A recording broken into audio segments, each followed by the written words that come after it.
Hey, how are we doing? Jump scare, Luxander time. Hello. Wake up. Let's get with the picture here. How are we doing today, everybody?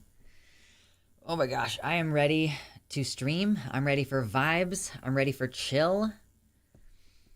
I love how like some of my trans related stream titles will have like 30 people here before I even start, and like racism, it's like, yeah, I'm white, nobody cares what I have to say. Like, I get it.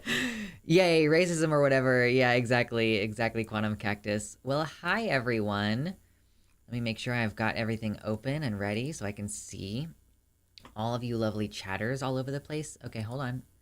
Open. Thank you. That's what I wanted. And now I want to close this and open this, and oh my gosh, hello. What's up? Okay, yeah, hi. Don't know who my woe. We got Amy, we got Mama, we got Andy's Mints. Hello, Peta G. Hello, Baphomet. What's up, Classic Fit? Yeah, I really just enjoy this one a lot, you know? And I wore this shirt yesterday, and then I was still wearing it this morning, so I was like, you know what? I'm just gonna stick with this for now. Put on the fishnet. I was thinking, maybe... I said your name with such aggression. It was enthusiasm! It was enthusiasm, Baphomet, not aggression. I'm not here to destroy. I love how many people in our community, in like these various leftist communities and mine specifically, that have like demon-themed names. Like, that just tickles me. I like that.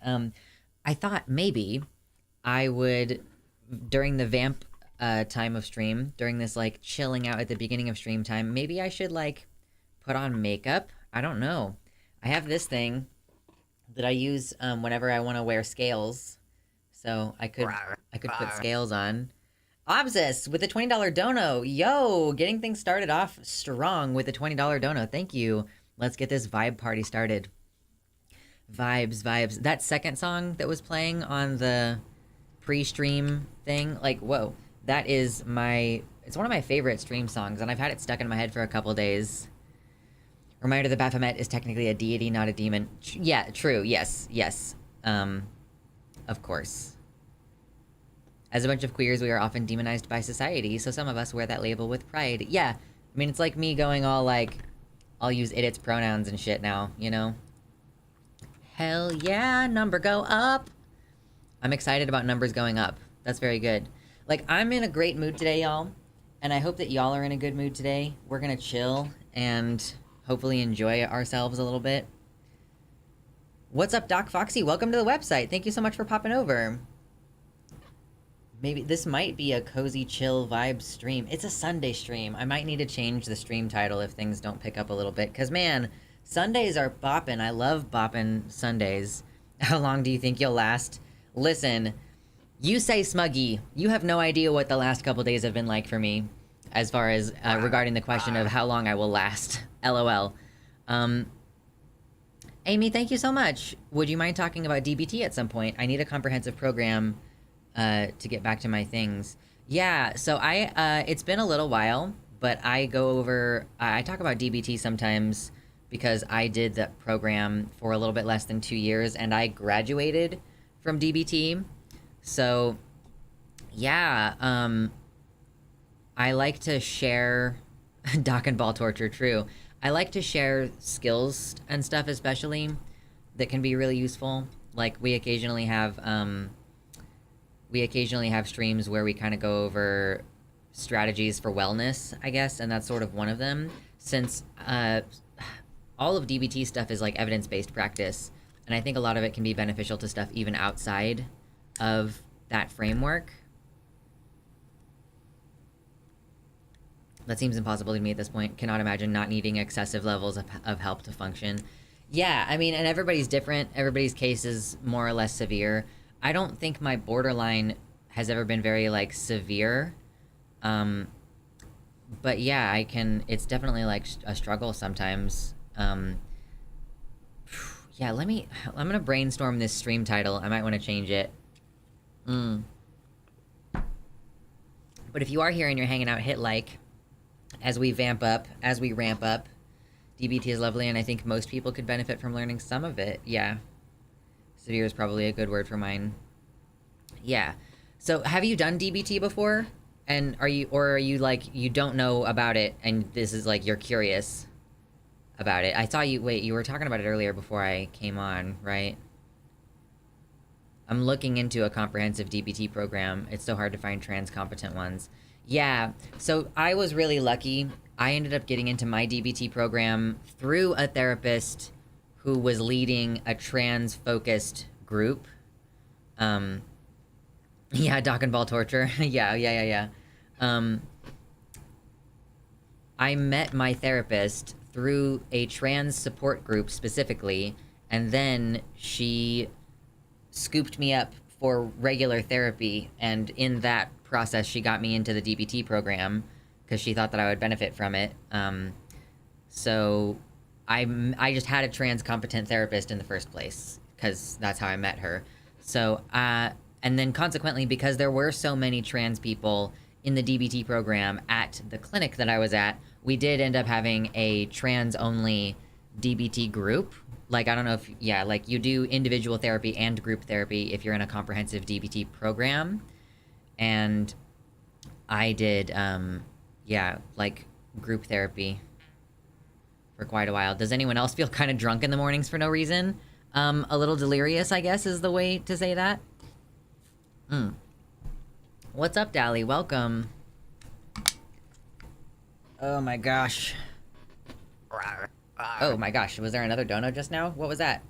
Doc, thank you so much for the $25 dono. I appreciate that. Y'all are bringing it today. Like, so sudden. Nah, yeah, I forgot to add Amy's in there because I got distracted talking about DBT. Now we're up to 50. Holy shit, we're halfway there. Whoa! We're halfway there. Whoa! Lemon on a bear! Anyway, I hope that you're all having fun. Not delirious, but euphoric and a bit dizzy. That sounds bad. It sounds like you have, like, low blood pressure. That's kind of what that sounds like to me. Maybe, sit down and drink some water and, like, maybe some salt. Like, that's, yeah, I don't know what that's a symptom of. But, okay, so, let me, I want to change the stream title, actually. I'm not going to change it very much. But, hey, if you're just coming in, hit the like button really quick. We're just kind of doing the thing that we do at the beginning of stream where we vibe. And then we'll talk about the serious stuff here in a little while.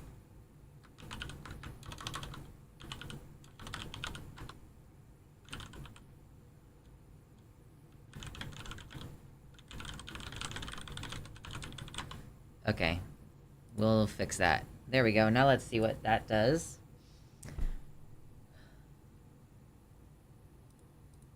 Yeah, hopefully drinking the water helps a little bit. So DBT, so it's like a pretty in-depth therapy program, and you see an individual therapist and you do group therapy at the same time. And in the group therapy, you learn skills, and then your individual therapist helps you apply those skills to your life, right? And if you're in a, you know, it depends on, I guess, when you join the group. If you manage to get into a group that has just started, then you can start wherever the therapist wants you to start. But otherwise, you do just kind of like have to hop in to wherever the group that you're already joining like is in the skills book. But like the stuff that I really think is great is the biohacking stuff, like the distress tolerance stuff, where you can, if you like submerge your face in water, you can activate the dive response. And if you can just do it with a bowl of water, you can activate your dive response and completely change your physiology within like 30 seconds. And if you like hold something cold in your hands, like you get an ice pack and you like touch it on your arms a little bit, you're like using that to distract your brain from the big emotions that you're having. And so like I love the distress tolerance skills. But like the more comprehensive, like learning to recognize your emotions by being in tune with your physical reactions to stuff, I like that stuff. And then like there's also a section that helps you determine whether the emotion that you're having, like it explains, here are a bunch of reasons why you might be experiencing anger. Like here are the justifiable reasons that you might be experiencing anger. And also here are some of the interpretations that might be making you angry. Like you're like being able to recognize when you are interpreting something in a judgmental way that is imposing something on it that makes you upset, you know?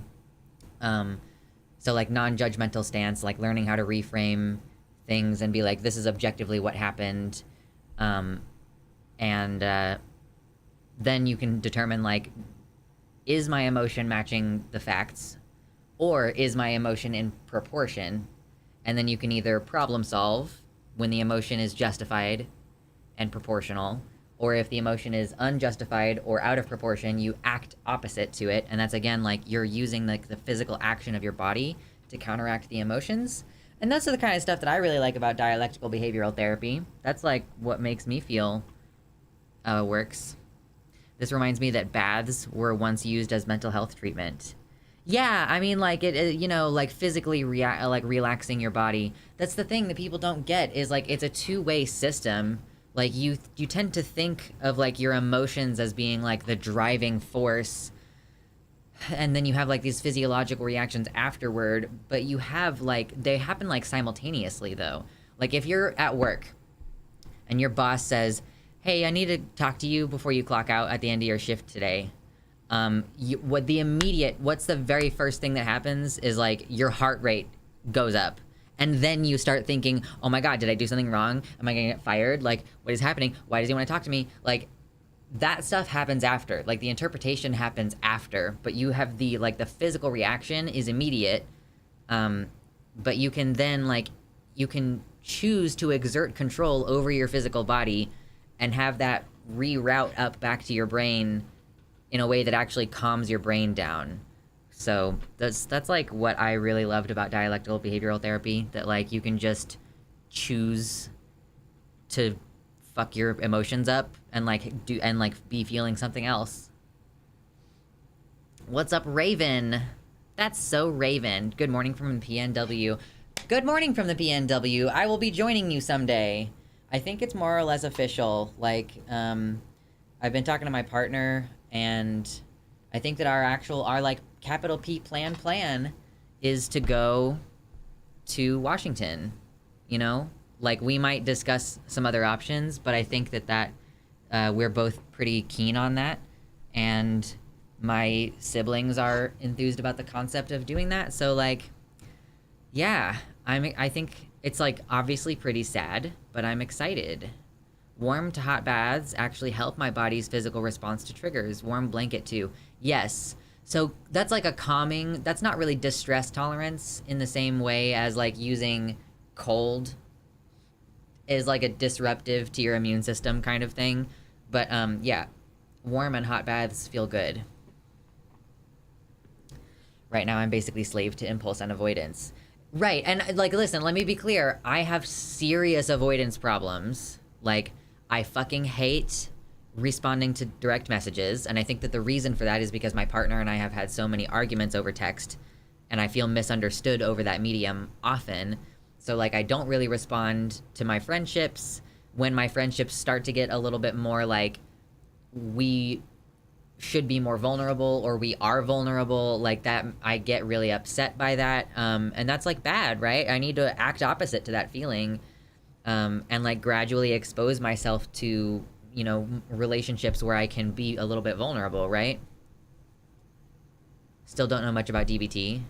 Yeah, well, I mean, so dialectical behavioral therapy, fundamentally, like dialectical, like the fundamental thing about DBT is like teaching you to be able to see both sides of stuff, right?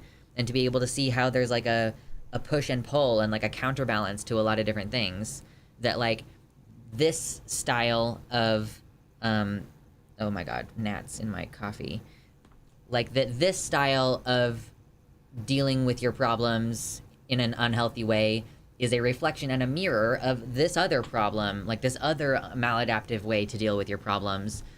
So, and it's about like being able to imagine things from the other person's perspective and being able to have your own thoughts be like at a slight distance so that you can understand them better, you know? Like to be able to take your own thoughts and go, let me critically examine, like, does that make sense? Is that right? Does that proportionally match the facts? Am I perceiving this situation accurately? Like holding the dialectic or calling the dialectic is kind of like, I guess, the fundamental principle. It just so happens that it does have a lot of like evidence-based other skills related trainings involved. Like I have an entire binder, you know, I have like a whole binder still from my time in the DBT program that I could buy online, like the teacher's manual. And I think that technically it would be like a crime because I would be like potentially like practicing medicine without a license or something. But like I could hypothetically like teach someone everything in the DBT handbook. And I have copies of all of the worksheets, or most of the worksheets. Yeah, trans mask person has a binder? Implausible. No, I definitely don't have like 2 or 3 binders that I don't even wear anymore.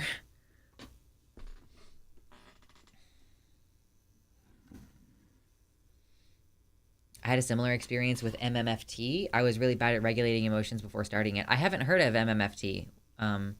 Doc said we have no control over function of parasympathetic nervous system, but it's more accurate to say there's no direct control. You can eventually recognize your emotions and exist in your body again, and it's a big improvement. Hey, I'm glad whatever you're doing is working for you. Absolutely. We had a shooting at the Portland hospital yesterday. It's unnerving because my partner works at a hospital in Salem. Oh shit, that is scary, you know? That's the thing, you know, even moving to Washington, it's gonna be better, like, but not necessarily safe, you know? I mean, I think of Kansas that way as well, like, even compared to other red states, like, it's all right here, but it's not, like, 100% safe because there's plenty of people with guns. Mindfulness-based mind fitness training. Interesting. So, yeah, there is also a big mindfulness component to dialectical behavioral therapy. And that, to me, I don't even know if mindfulness is the right word for what mindfulness is. To me, it's more about like embodiment and like your attention. I guess there are mindfulness exercises that you can do that do involve like creating a space in your mind to exist in and like to imagine things. But a lot of them, my favorite mindfulness exercises are ones that get you to notice, like get you to notice what's going on with you and like feel your body. I didn't know that I had chronic pain until I started doing mindfulness meditations in therapy. Like, I didn't understand that I had a physical illness until I did therapy that caused me to pay attention to my body. So, you know, your mileage may vary. My mom never calls me by the correct pronouns, and it gets kind of frustrating, but exhausting. Right, yeah. It's really tough to correct people, especially if you have to keep doing it, you know? But hopefully if the love is there, if the love is at the center of the relationship, then it'll be okay. Oh, shoot. Yeah, I was going to get a mirror. I need a mirror, y'all, because I'm going to just put some makeup on my face. I think that sounds like a fun idea. Yeah, come to Seattle. We have trans furry degenerates. It's probably going to be that general area. Although, like, since I'm moving with my partner, it's going to depend on, like, where he can get a job. You know, he is a tradesman. He, you know, works at a physical, laborious job. And ideally, you know, he probably doesn't want to have a very, very long commute. But because he does work like a pretty decent job, that means that we have probably better options than a lot of other people would with like housing. Like we could probably afford a decent place. But yeah, like he's a skilled tradesman and we'll have to figure that out and like figure out where we're going to live. I'm hoping generally like the Seattle area though, for sure. Come to Pittsburgh. We have Anthrocon and tons of tech here. Plus, U.S. steelworkers are based here, among other things. It's stupid affordable here. Yeah, but I don't want to live in Pittsburgh. Max, hello. I live in Seattle proper. Yeah, my partner adamantly does not want to live in Seattle proper, and I kind of feel that. Like, I would rather live in a neighborhood with houses or like apartments on the outskirts of town. I want to be able to drive into Seattle, but I think living in or near a metropolitan area just doesn't sound like fun, you know? Like, we're from Kansas, you know? We don't have big fucking cities here, so I live in an apartment that's basically a house. We'll have to look, you know? That's gonna be, like, a project that is gonna start for me sometime next year. Like, probably sometime next year in the... I mean, God, probably in the summer. Late summer, I'll probably start looking at what places there are in Seattle. Hey, hit like. We're just vibing and chilling right now, but hit like. because that would be amazing and quick and easy. I'm starting EMDR soon. Ooh, I've heard good things about EMDR as well. Yeah. Big time. I have a friend who lives downtown, and if I ever go to her place, I have to pay for parking. Oh, that's a nightmare. I want to be able to park my car somewhere.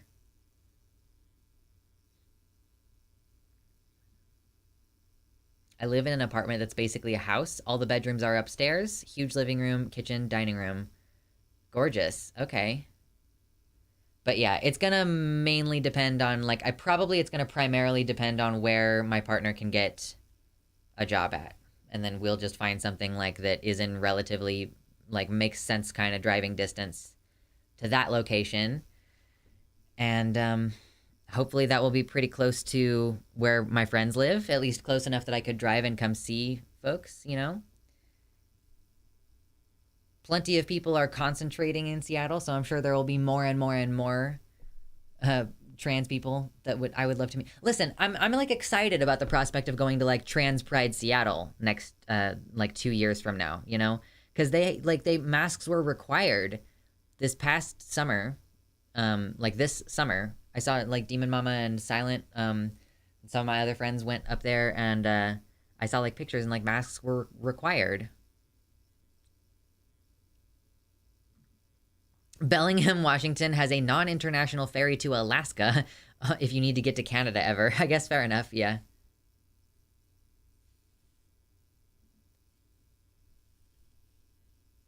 It's so expensive there. Hopefully they can rein in the rents. We need to have properties there too for housing.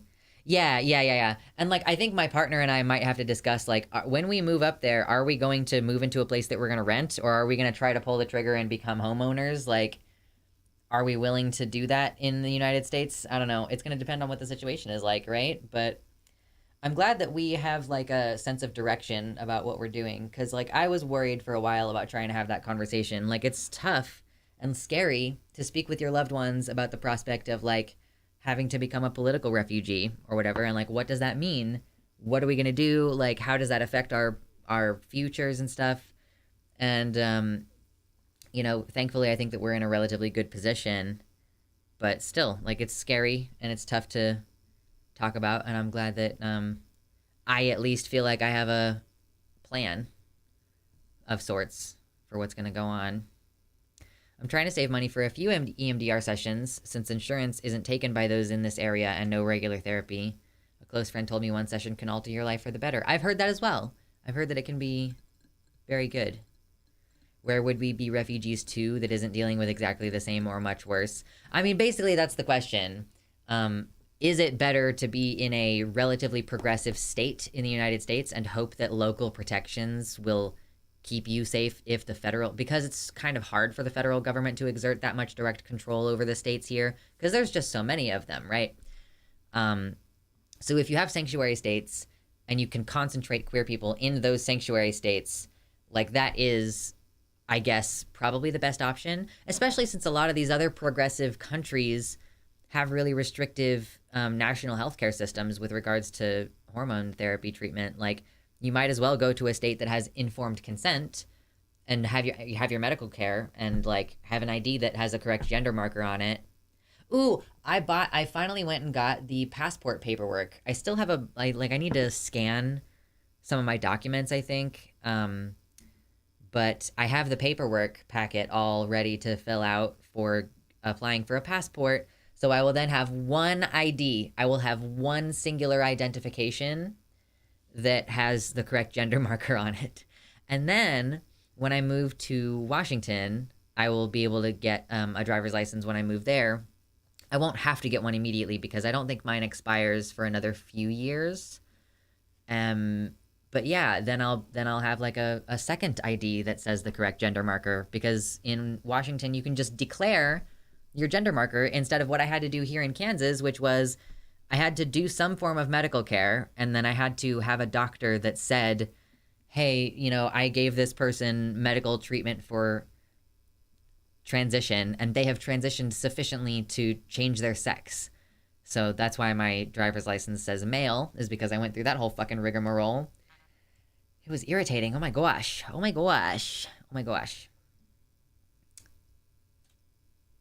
For some reason, I was under the impression that Maine and Canada were separated by water. Nope, I'm pretty sure they share a big, long border. That's what I had to do here to get an F on my license. Yeah, and like we live in a place where they're trying to make it to where we can't change our birth certificate gender markers. And I think if the state that you were born in doesn't allow a change, I don't think that you can petition for that change, even if you live in a state where it's okay, which is a bummer. And I also wonder, like, I don't think you could get a birth certificate issued somewhere else that had the correct one either, with like all the same information on it. Probably not. It's kind of annoying. But whatever. At least if we live in a progressive place, then people will be understanding of the fact that, yeah, okay, well, yeah, your birth certificate says this and your driver's license says something else, and that's just like the reality for a lot of trans Americans.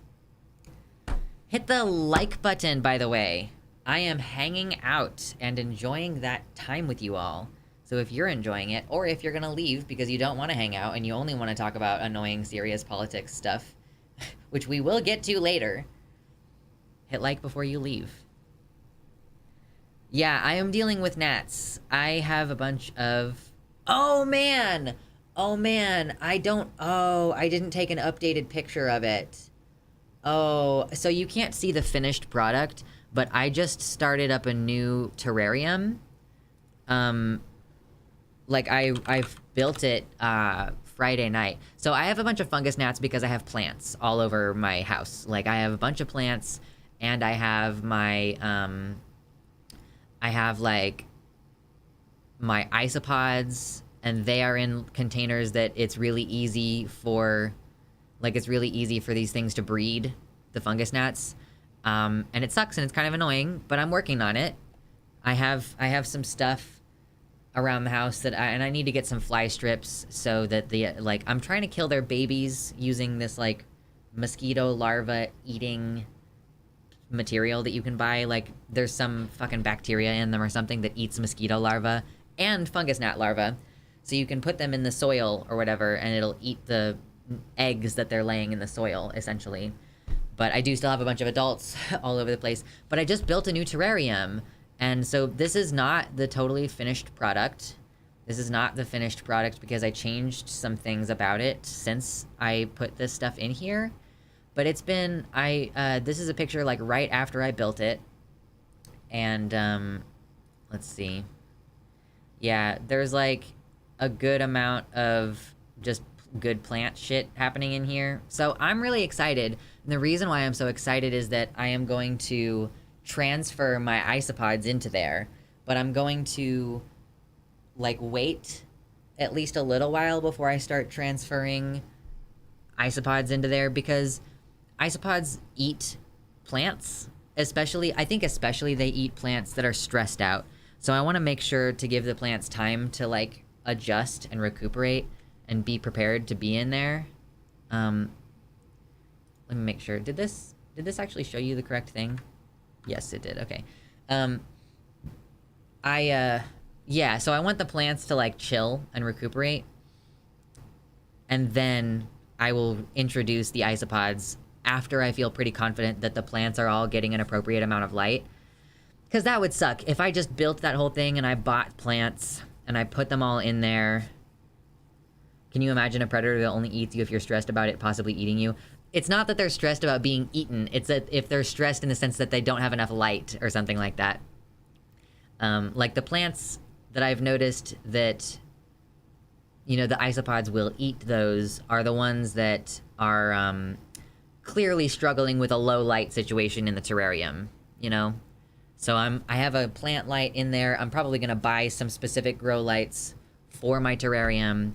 And then that way my plants will not be stressed by a lack of nutrients or sunlight or something. And then, yeah, so they give off, like, delicious chemicals, I guess, that makes the isopods just want to nom-nom-nom them. I apologize to have to be the one to say this, but Hunter Avalon's moderators ruined my life in a way. How does that work? I've heard that Hunter Avalon is doing kind of a backslide into... the bad, you know, he's doing a backslide into the bad place that he was in before. I know, I love delicious chemicals. They're so good. They're so yummy. So, yeah, I don't know what the pink plant is called. I gotta identify the plants that are all in there, because I don't actually know what most of them are. But there's some string of turtles in there that I'm really excited about, it, like climbing that cork bark.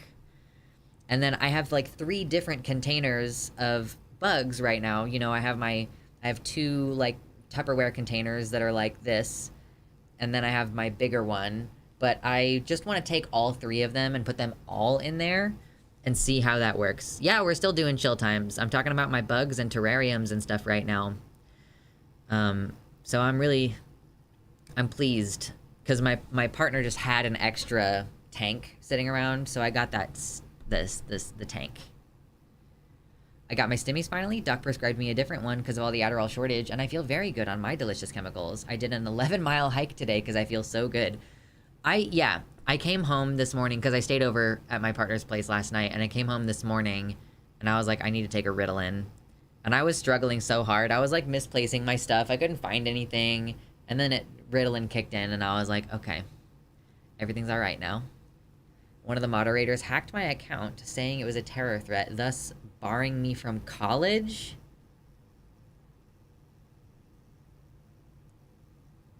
So, wait. So they can't prove that your account was hacked. Oh, wow. There's no way.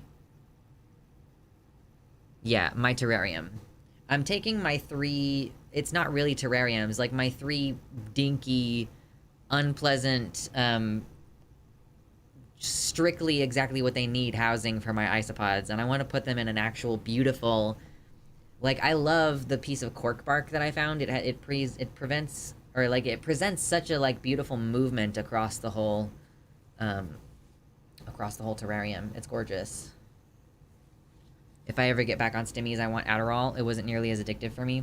I didn't like Adderall because it gives you a lot of get up and go. Like, it helps you with, like, I want to start a task, right? But I like Ritalin better because it helps you build habits. Because it regulates dopamine, which Adderall doesn't do.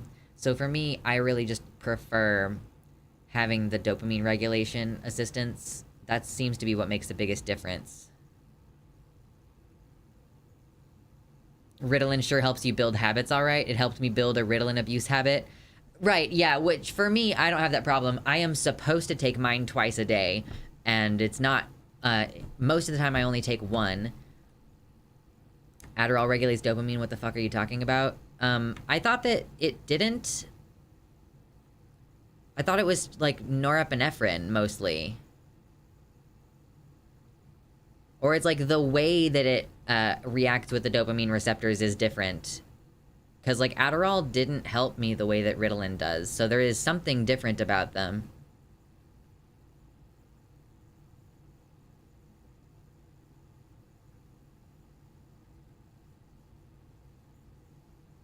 It's the norepinephrine with Ritalin. Okay, Adderall equals more dopamine. Ritalin equals less reuptake of dopamine. Well, okay, so then that was one of the problems I was having, was like the reuptake of dopamine. Like you know, you can receive a little bit of chemicals, and so yeah, like the Adderall gives you the dopamine initially. Like, that's probably where the get up and go comes from. I'm like, okay, now I'm gonna get up and go do shit, but then it doesn't like help me on the days that I don't take it, whereas the reuptake aspect of Ritalin means that, like, even on the days that I don't take it, I can still have, like, a carryover effect. I have a history of recreational drug use, and my dad had dangerous side effects from Ritalin, so they won't prescribe me stims, despite crippling ADHD. Oh, man, that fucking sucks. Ritalin made me sad.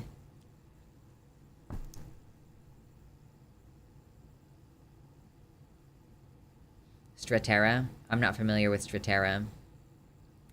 I always heard that Adderall was more addictive, but for me, it was just building tolerance that was annoying with Adderall. I wonder how often stuff is misconstrued like that. Like, I wonder how often... I gotta go get a mirror. I wonder how often it is that someone is taking a lot of something because of a tolerance build, and it, like, people perceive it and put a label on it as that's addictive behavior, but it's actually just like it literally isn't working anymore. Apparently wanting to study in peace is too much to ask in Missouri. Man, yeah, that doesn't sound good. Ritalin got me way higher and made me feel more energized. It was like fucking cocaine. Everybody's biochemistry is different, obviously. 50 people in here. Hello. Hello, Gorge. Welcome in. Hit the like button. And if you want to hang out, we're kind of in the just chilling and hanging out part of the stream. So, but if you don't, that's fine. Hit like before you leave. That's also an acceptable thing to do. We appreciate you.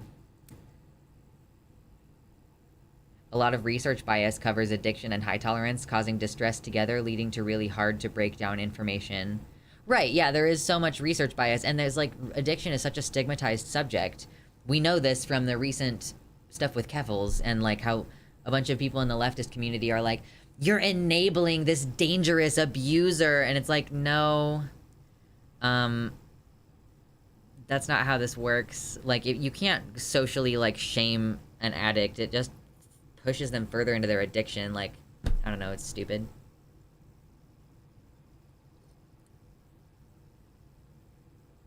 Coffee is so delicious. Oh my god. I am in love. I only drink decaf because regular coffee makes my heart skip a beat. That's how much I love coffee. It makes my heart skip a beat. Hello, Mersh. Welcome. How are you today? What was I about to do? I opened a new tab on my computer, and I don't know what I was gonna do. But I think I'm gonna go grab a mirror, and then while we're finishing up this, like, chit-chatty time, I will put on some makeup or something and see how that goes. How dare you guys be late? Okay, enjoy this chair stream for a second.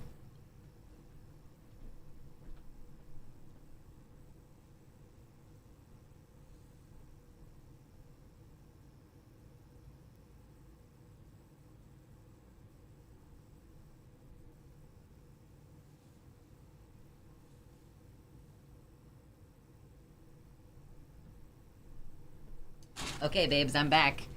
Oh, I'm here. Holy shit, you look hella cute this morning. Well, thank you. It's only gonna get cuter because I've decided that it's a makeup day. It's a makeup time. We're gonna try it anyway. We're gonna do our best. My face is not clean. I stayed the night elsewhere last night, and so I did not wash my face this morning. I'm getting some white hairs, y'all. That's very exciting stuff to me.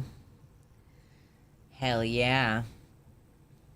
Keffel's video opening up about addiction hit so fucking hard. Like, I considered moving on to cocaine after my Ritalin was cut off by a psych. I'm glad that you didn't. I've really appreciated Dr. Carl Hart's work with regards to addiction and myth-busting about stimulants in particular. My professional history is with substance abuse and research. It's an illness that can be very high risk and is super hard. We don't shame cancer patients, but somehow it's fine if it's an addiction.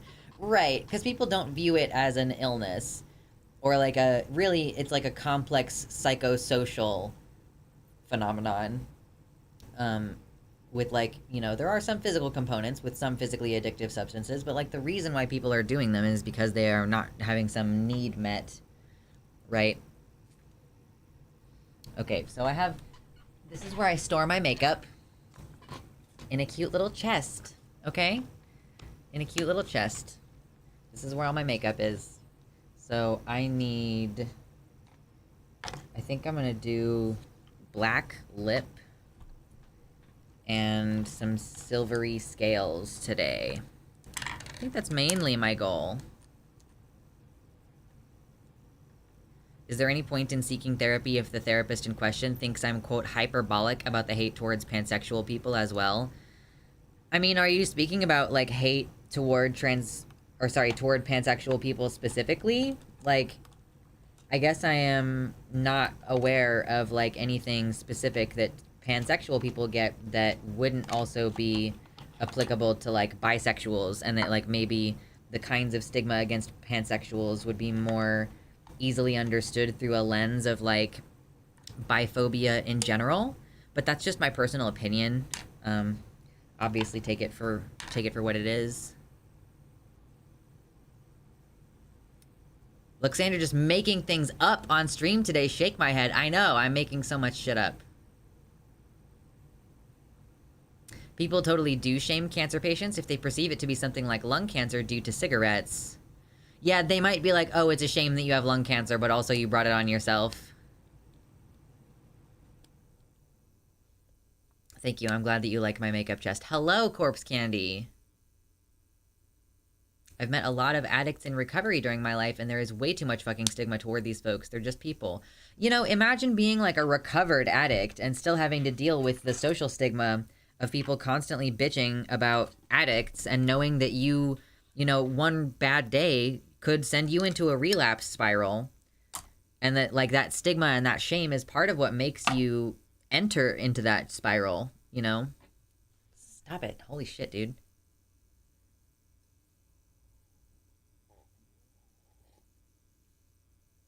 Shaming a cancer patient for smoking is still shaming someone for addiction in the end. Oh, I agree.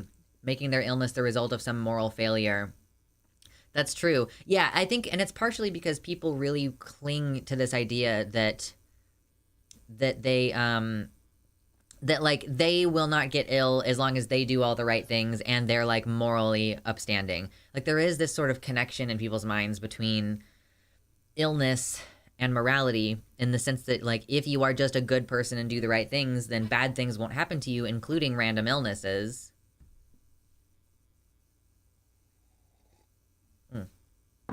Okay, so what am I going to start with? Should I start with the scales? I guess I should just start with the scales. This is my eyeshadow palette. It's giant, and there's no reason for this.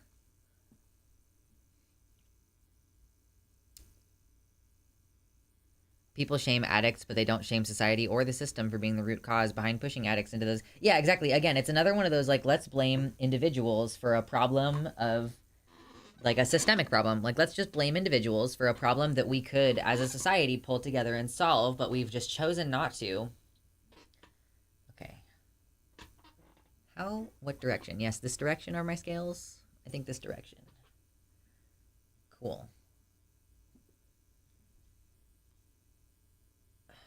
Oh, and to make it a trans thing, how many times have we heard transphobes say that trans people are addicted to hormones? I've lost count. I've never really thought about that. Do they actually say that? Oh my god, my eyeball, please. I think my eyeball is just gonna have to be uncomfortable for a little while. Unfortunately. Oh my gosh. Okay, so I'm gonna have to, like, pull this. There's no way I'm gonna be able to, like, pull this at the same time. Does it need to just go, like, over the whole face? Just hold it like this. I'm trying to figure out how I'm gonna get these scales on here. I'm looking at myself in my mirror down here, if you're wondering why I'm being such a freak for no reason.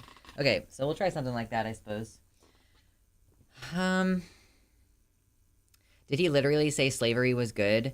So it's that, public schools, I'll pull up an article about it later. I'm not ready to talk about it yet, but in public schools in Florida, they are now being told to teach the children that slavery was good for some slaves. Like, that being enslaved and, you know, having their masters teach them certain skills enabled them to go on to be successful later. Do you require assistance? I mean, yeah, sure, of course, but, like, I'm struggling alone right now.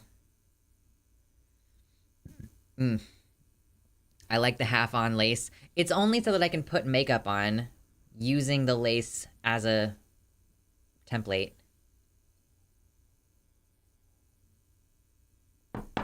My mom told me that taking tea every 3 weeks is an addiction. Why don't you ask her about her addiction to fucking oxygen? People are so dumb. Okay, I gotta figure out what color I'm gonna choose for this. I don't want, like, the darkest gray, but I do want it to be, like, darkish.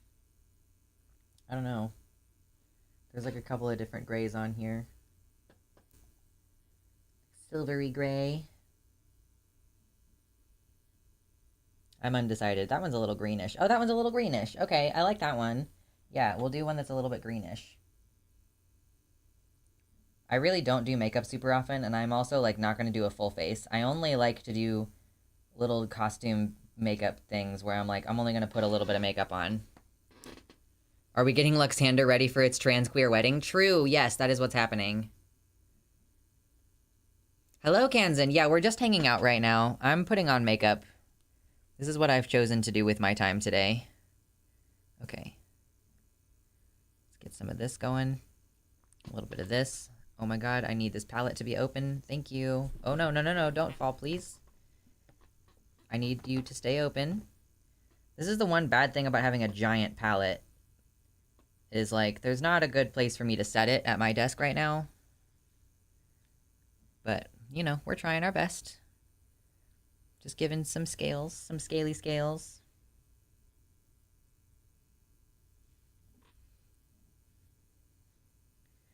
I haven't done this in a while, so I'm not totally sure how it's gonna look, but we gotta do the best we can before we take the lace off. We gotta, like, get it stationary. Try to do as much as we can with this before we remove the thing. Now, see, I don't think that's super visible right now, but I'm also looking at it through this thing. The outfit with that on your face, it's like a fishnet ninja. I'm a fishnet ninja. True. I kind of can't tell if that color is even showing up at all. But, you know, we're living and learning. We're living and learning.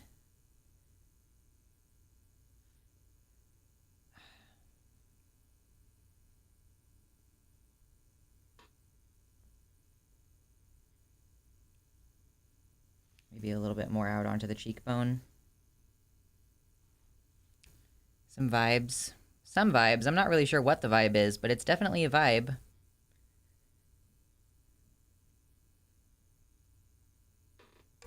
Okay, are you even showing up? Like, I can't tell. Maybe I should put on, like, a slightly darker color just to, like, help it out some. Just, like... just blend it out a little bit with, like, a little darker gray. So now there's, like, a little gray and green color-ish. I don't know, guys. I'm just making things up as I go along. I have no idea how this is gonna look when I get finished. And we're blending, and we're blending. Switch back to this gray-green color.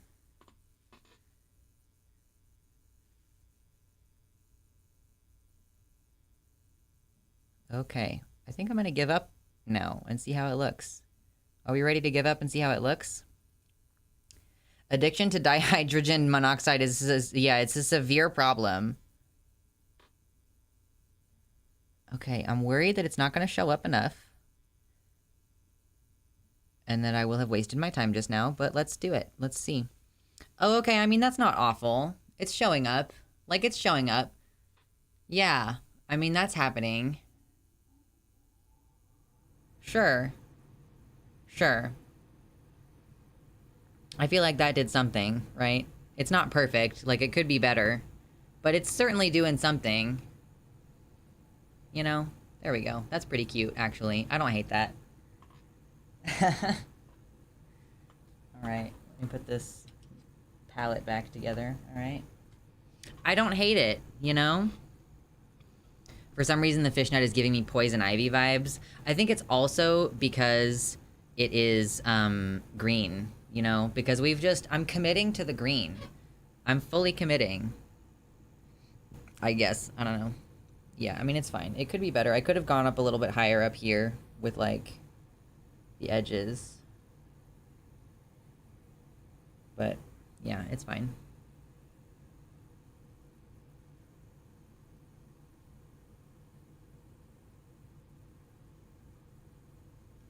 Blurring out the edges a little bit.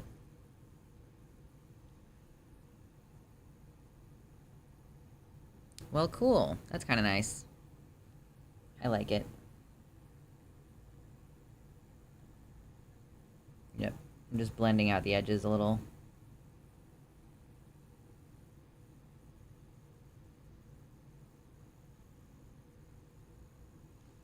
Okay, cool. Okay, I'm cute. Is it glittery too? I mean, like a tiny bit, but not very much. Hey, I'm now a makeup influencer or something. Oh yeah, let's do the lip now. I haven't decided if I'm gonna do anything on my eyes. I usually don't. But like, I don't know. I'm just not really good at it is the main reason why. Like, I'm just really, really desperately not good at putting makeup on my eyeballs. I have hooded eyes, so it doesn't work very well most of the time. So I was thinking I would just put on a lip and then call it good for now. Oh my god, get out of my coffee! Ugh, frustrating. Ridiculous. These fucking people. These fucking gnats. They're people, I guess, now. Alright. I guess we're almost done with the chill part of stream. I don't know, guys. I'm just in a really good mood, and so I'm not particularly incentivized to, like, move on to the news. We will, eventually. But, you know, the longer we can spend dicking around, not talking about anything serious, the happier I'll be. And that's just me. That's just my prerogative. Having hooded eyes sucks for applying makeup. I know! You can't see... So hooded eyes, if you don't know what it means you can't see the upper lid when my eyes are open. Which just really changes, like, the available looks that you have for your makeup. Yes, full-on Poison Ivy. We are full-on Poison Ivy today. But I have scales. I have scales. Look at how fucking cute. Okay. I'm thinking maybe we'll just do the top lip. And see how that looks. Oh my gosh. My skin is so dry.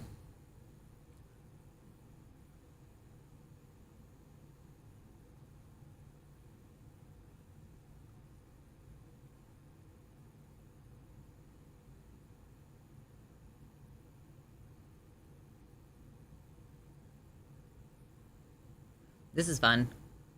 The part where I can't really talk. Yay, stream!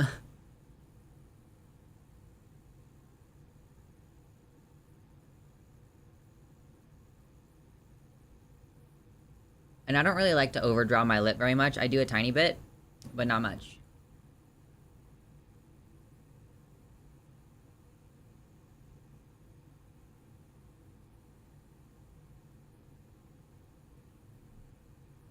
Okay, just try to get, like, a base coat, even.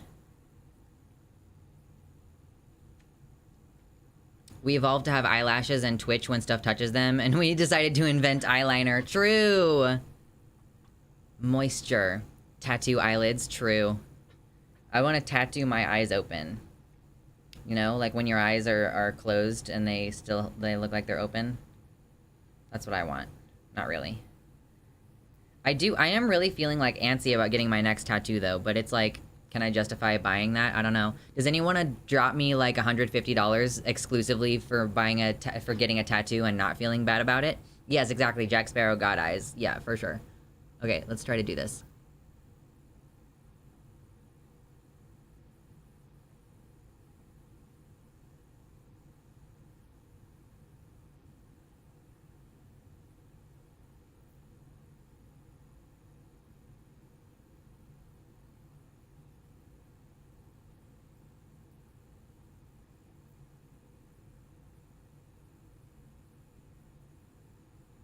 Okay. Got one side. I'm gonna watch the stream and take a shot every time Lux says true at some point. Don't do that, you'll die. One of my partners has really big long eyes and monolids, so has a big uninterrupted space for makeup and creating different shapes. I'm so jealous. Jelly, jelly, jelly.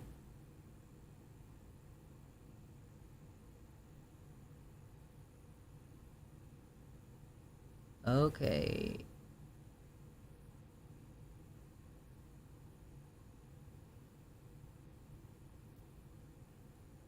It's really hard to do and be stable.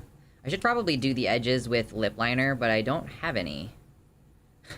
Or maybe I do. I think technically I have one that could be both lip liner and eyeliner.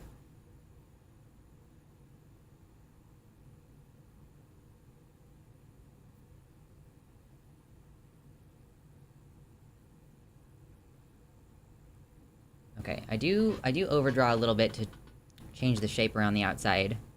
I'm just gonna try to focus on that for a second, and then I'll get back to you guys in a sec.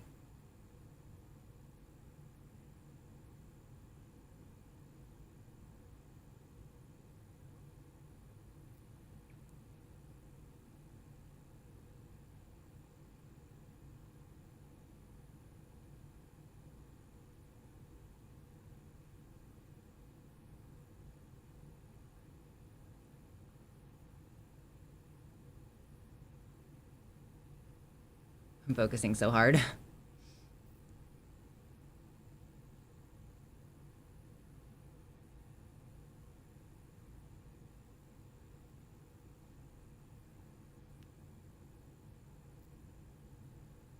Okay, I need to re-up. I'm losing it. I'm close though, I'm almost done.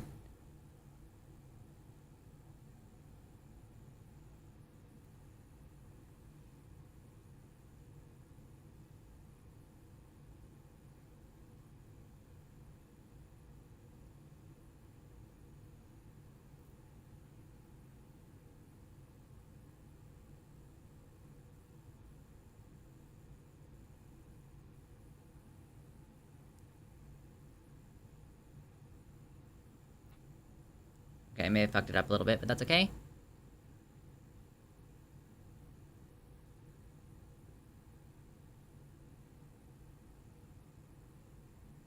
Yeah.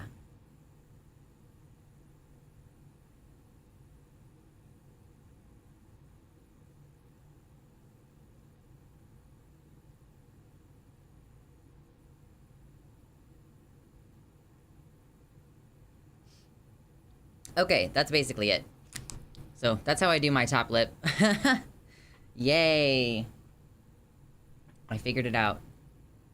And I'll clear off what's on my lower lip in a little bit, but for now we're just gonna let this dry. We're gonna talk. Talk. So this is basically like the extent of a makeup look if I ever am planning on doing one. Let me take my hair down. Take my hair down. Let me hide my arms. Let me hide my buff arms, since you all want to see them so badly. It's every day, y'all. Every day the stream goal is for me to flex my arms. Is there truly nothing else that you want? Nothing else that would incentivize you to donate? I mean, I'm not, like, mad about it, but still. But yeah, I'm thinking, like, I would really love, if I can afford it, for, like, maybe my Christmas present to myself, but maybe I'll get it before Christmas and just give it, like, in anticipation of Christmas for myself. Flex legs. Yeah, I don't think I can do that on stream. But maybe I should, like... Yeah, go ahead and, like, schedule a tattoo now and then get it. And... Wait... Oh, yeah, this is the one that I used. And have that be my like, Christmas present to myself. That would be nice. But speaking of flexing legs, that would be relevant, because I think I'm gonna just go ahead and pull the trigger. The next tattoo that I get is gonna be on my thigh, which is gorgeous. Oh, just, you know, speaking of thighs and stuff, I just wanted to say, oh my gosh, stop. Get out of my face, dude. So I have, you know, my Fansly, and I just wanted to let you know that I recently posted some new pictures over there. They are not, nudes, but they are sweaty. Some sweaty workout pictures, so feel free to check that out for $5 a month if you want to. It's been fun. I've been enjoying exercising. I cannot believe that I've gotten an hour into this stream and I have not mentioned exercising yet. The next tat I want to get will be on my thigh. I'm thinking about getting a Leviathan. Ooh, you mean like tentacles? I love tentacles on thighs tattoos. They are so sexy. I like the idea of getting a tentacles tattoo, but I don't think that I'm just that into cephalopods. Like, I have other stuff that I want instead, or before that, you know? Like, maybe someday I will get a squid tattoo, but it's just not there yet. I did an 11-mile hike today. Exercise chat, exercise chat, exercise chat. You're thinking of a kraken? Is a Leviathan not like a type of underwater horrendous creature, right? Mortal Kombat character vibes. Me? I have Mortal Kombat character vibes? I guess that's cool. I chased my 2-year-old for exercise today. Oh, a Leviathan is basically a sea dragon. Oh, well that's cool. Yeah, my next tattoo that I get, and, like, I think that I might actually be able to get this tattoo for maybe only, like, $100, which I think would be well worth it for a Christmas present to myself. Hold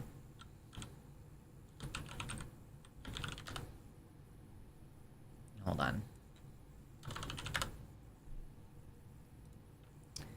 So, Envy's homunculus tattoo is on their thigh. And I want to get that on my thigh. Like, this person has this, but I'm probably gonna put mine, like, up here, just, like, a little bit higher on my thigh. And so that's my next tattoo idea that I'm probably gonna go ahead and get. I chased my 2-year-old for exercise today because he is an adventurer and does not understand traffic. That's terrifying. I salute all of the parents out there. It's terrifying, the idea that they're gonna, like, just commit seppuku at any point. I just came back from a 2-mile run when I joined stream. I suck at running, but it's exercise and outside, so that's ideal to manage mental health. Yeah, be careful, especially if you're doing cardio. Don't jump straight into cardio, y'all. If you're gonna start doing cardio, start with, like, a brisk walk and build up to a run, you know? So Leviathans... Okay, so we're looking at, like, yeah, it's like a sea dragon. Like a Leviathan. It has a long, long, long tail, according to this picture. But they're just underwater durgs. Underwater durgers. Absolutely go for tatted thighs. Yes, yes. So that'll be on my left thigh, I think. And it's just like an easy tattoo that I don't have to think about very hard, and I don't need someone to design it for me. And I know where it's gonna be, and I know what it's gonna be. I would love to get an under boob tattoo. Like, I think that would be really sexy. You know? When people will get tattoos that are like, ugh, they go around, like, the curve of the under boob. Like that. And I like the idea of getting a tattoo like that. That looks delicious to me. But I don't know what. I know where, so I know that I want a tattoo there, but I don't know what I want tattooed there. Right? And then I have other tattoos that I'm like, I'm pretty sure I want this thing on my body, but I haven't exactly decided where yet. Like, I want a picture, like, I want a tattoo of mushrooms, I think. But I don't know where yet. Gosh. Brisk walks and a light bike ride. I would love to have a bike. I just don't think I can justify it right now. I don't have the space to store a bicycle. I've been running on and off for a couple years, and I have one of those fitness trackers that screams at you when you're overexerting yourself. Hey, well, that's good. Technology. My idea was to do either vines or a patch of scales. Oh, on the underboob? I had not considered doing scales on the underboob. I was thinking more like, something with detail and shading. I'm not sure what it is.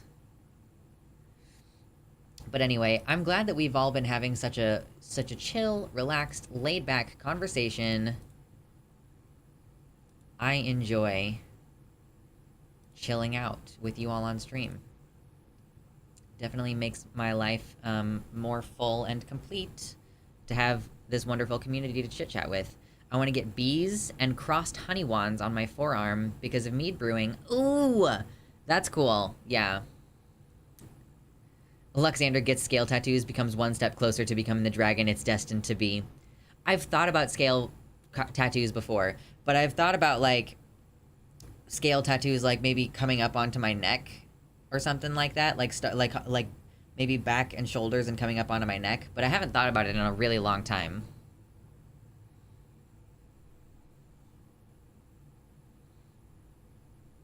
You always want to accentuate your features with tattoos. Yeah, of course. Of course. I mean, I have a tattoo right here that doesn't really accentuate my features at all. It's just like a thing that's there. Most of my tattoos are like in a place where I can see them, or like this one is here because I viewed it as kind of like a brand or something at the time, but I want to have this one adjusted or covered up or something. I hate having a human body. What the fuck? This is so limiting. I know, it's terrible. By the way, y'all should drink water. If you haven't drank water in a while, I really think that you should now. You should now drink some water. I am going to now drink some water.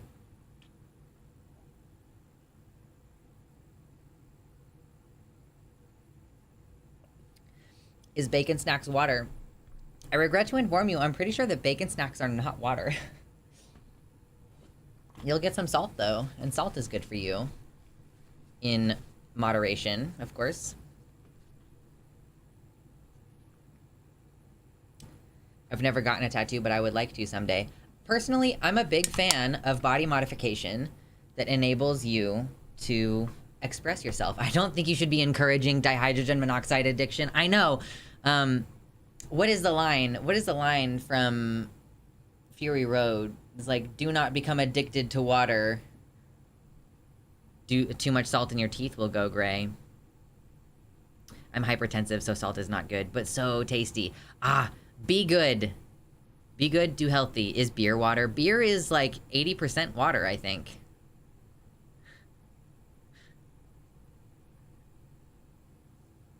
I honestly cannot stop getting stupid tattoos. Like, I am selective for ones I think look nice, but it's getting out of hand. No, mama. No, no, no, no. Cum is not water. No, no, no.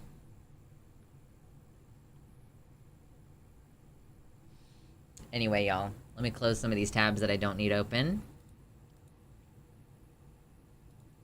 I seriously only have, like, the 2 things to talk about today. That's, like, all I've planned. What if you have a lot of it? I mean, it's, like, more like a protein shake than water, right? So then the question is a protein shake water? Something being a liquid doesn't make it water. Those are 2 different questions.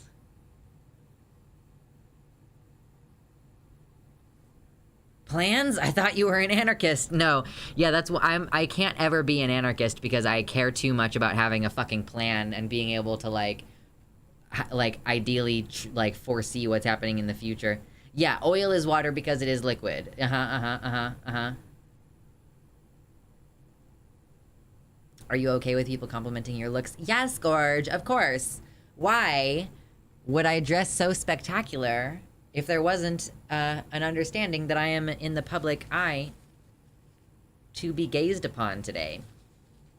Just like getting rid of some of this underneath on the lower lip. It's hard to be perfect, but you know, you can all aspire to be like me. I've decided to be that person who's just like, I'm gonna be obnoxious and be like, I'm always right and I'm great. But I think that that's because I used to really hate myself, and I think I deserve to feel like the baddest bitch in the room sometimes. So that's just kind of my prerogative. There we go. Excellent. Much better. Fishnet is queer culture. The days that I wear fishnet feel like my strongest it-its days. My strang. Yes, thank you, everybody. I aspire to have big titties. I mean, honestly, same, but I probably won't ever get an augmentation. I don't know, I might, I'll consider it, but probably not. I don't know. I do kind of think that I'm perfect a little bit, so it's like, why would I get boob surgery if my boob are perfect? Oh, boy. Oh, I don't have my scissors. Uh-oh. Oh, well. I think if it doesn't mix with H2O without additives, it's definitely not water. That's the bare minimum, Ariel. That's I think the bare minimum definition of something being like water. Is like, is it? But if something, wait. Salt mixes with H2O without additives, and it's not water. So that can't be the thing. Big titty goth xenogender joy friend. True. Salt is the additive. No, but I'm saying salt mixes. Ariel said if it doesn't mix with H2O without additives, it's definitely not water. Like, because I think Ariel was trying to say that oil and water can't mix. And I know that, right? But I was making a joke about the absolutism of the phrasing that Ariel used. And I was like, you know, the inverse of, like, if something doesn't mix with H2O without additives, then it is not water. The inverse of that is, like, therefore, and I know that this is silly, therefore, like, if it does mix with H2O, then it is water. And, like, without additives. And salt mixes with H2O without any additional additives. So, I'm painting a box for my gay spell stuff. Yo, I love my little tiny altar. I have, like, my little pagan altar, and it just makes me so happy. I'm trying to find a fucking cornucopia. Like, I want a basket, like a cornucopia, horn of plenty basket thing, like a wicker one, and I just can't find one. Gay spell stuff equals magic wand? True. We live to compliment Lux. Oh my gosh. You all, like, I love, like, the xenogender worship that we get in on stream sometimes. Ah, my hair is so long. Oh my goodness. Oh my goodness.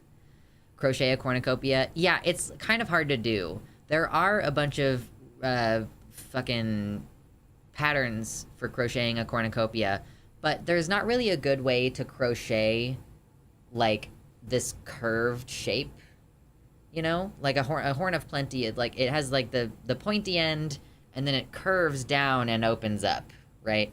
And it's just really hard to crochet one of those. I tried. I got most of the way through a crochet. Try eBay. Yeah, but I want to find one at like a thrift store.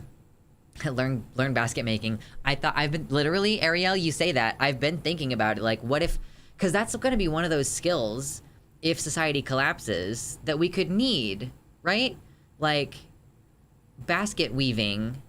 It's not just, like, weaving isn't just to make baskets, which are important tools of harvest and for, like, generally, like, carrying your shit around if you don't have, like, synthetic fibers to make, like, backpacks and stuff out of, or what have you. But you could also make hats. Like, if I learn how to weave, then you can also make hats, which are important personal protective equipment. And especially if society collapses. I know, mama. I know. You already said if society collapses, you're not going to stick around. That's fine.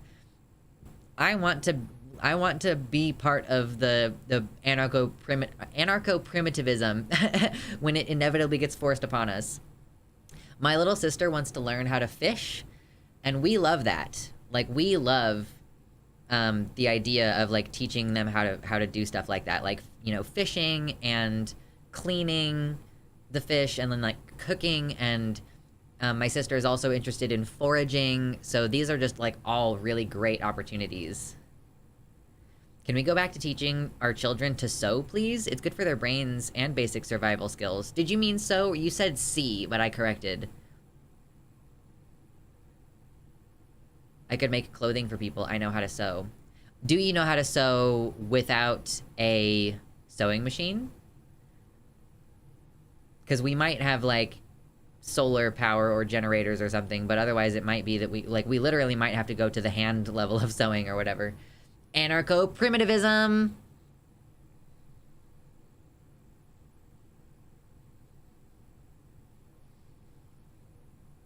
Being a nudist is so cold in the winter. I know. I'm from Minnesota. We all know how to fish. I've been fishing before. My partner asked me how many times, and I was like, I think more than 5 and less than 10 is how many times I've gone fishing.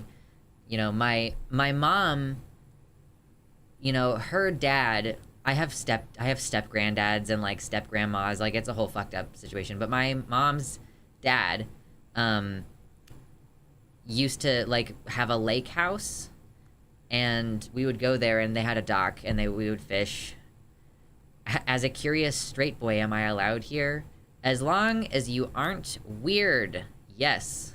We love the straights here. Okay, listen. We love the cisgenders, and we love the straights. I'm literally married to a cisgender. And, like, well, my partner isn't, like, straight exactly. My partner is, like, gray ace or, like, ace flux. So, like, my partner's on the asexual spectrum, so not exactly totally straight in the traditional sense, I guess. But, yeah.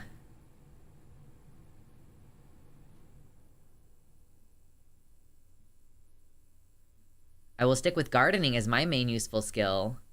Right, yeah. I just want to know I want to know how to do so many different things. Cisgender? This is a slur stream. The lights start fucking flashing. Do I have a fun flashing lights mode on here? I don't think so. I don't that's a bummer. I was gonna be like, I wish there was like a strobe effect, but it's probably better that there isn't, so that fewer people get debilitating disco mode. Yeah, exactly. Dun, dun. And then it's gonna, like a disco ball, like drops down out of the ceiling and starts like spinning over here. Like disco ball right over here. I became a nurse, so I'd always have a useful skill. Yo, Milo, like I would love to learn to like do stitches. I think stitches are really important. I'm gonna take the Stop the Bleed course. I took the Stop the Bleed course online, and I'm gonna finish it up with the in-person class part. But like, yeah, I think this is really great. Stop the Bleed courses are free, by the way. Like probably anywhere you live in the United States, you can do the online portion, and that's like the class part. That's like the going to do. That's like the doing. Oh my god, my brain just fizzled out. No worries, Spider. Thanks for dropping by and saying hello. We appreciate you. But I took the online Stop the Bleed stuff, and so yeah, you can just do that part in online, and then the in-person stuff is like learning how to apply a tourniquet and things like that. So I mean, yeah, obviously stitches would be very dangerous to do in the field. I didn't really mean in the field so much, I guess, as I meant like at home. But I mean, obviously, in any situation that you need stitches or medical attention, it would be better to go to a doctor, I guess. But like, if you don't have $3,000, and if it's like small enough and you can do, if it's small enough and you can do it at home, and if you only need like 2 or 3 stitches, like I think that that's reasonable. And like any other health stuff to help like deal with accidents, or you know, I would love to take a CPR class, or like what any other like basic level triage stuff. Like if we go hiking in the woods, and hey, Spider, thank you. Yeah, thank you for the re-up on the tier 2 sub. Enjoy your dicks, and your color green. But yeah, like any basic, like yeah, like if we were to go hiking and one of us got hurt, what are some things that we could prep for, you know? Yeah, just do what I do. Go hiking, and if you die, you die. Yeah, exactly. Rawr, rawr, rawr. Hey, we're more than halfway there. We're more than halfway there.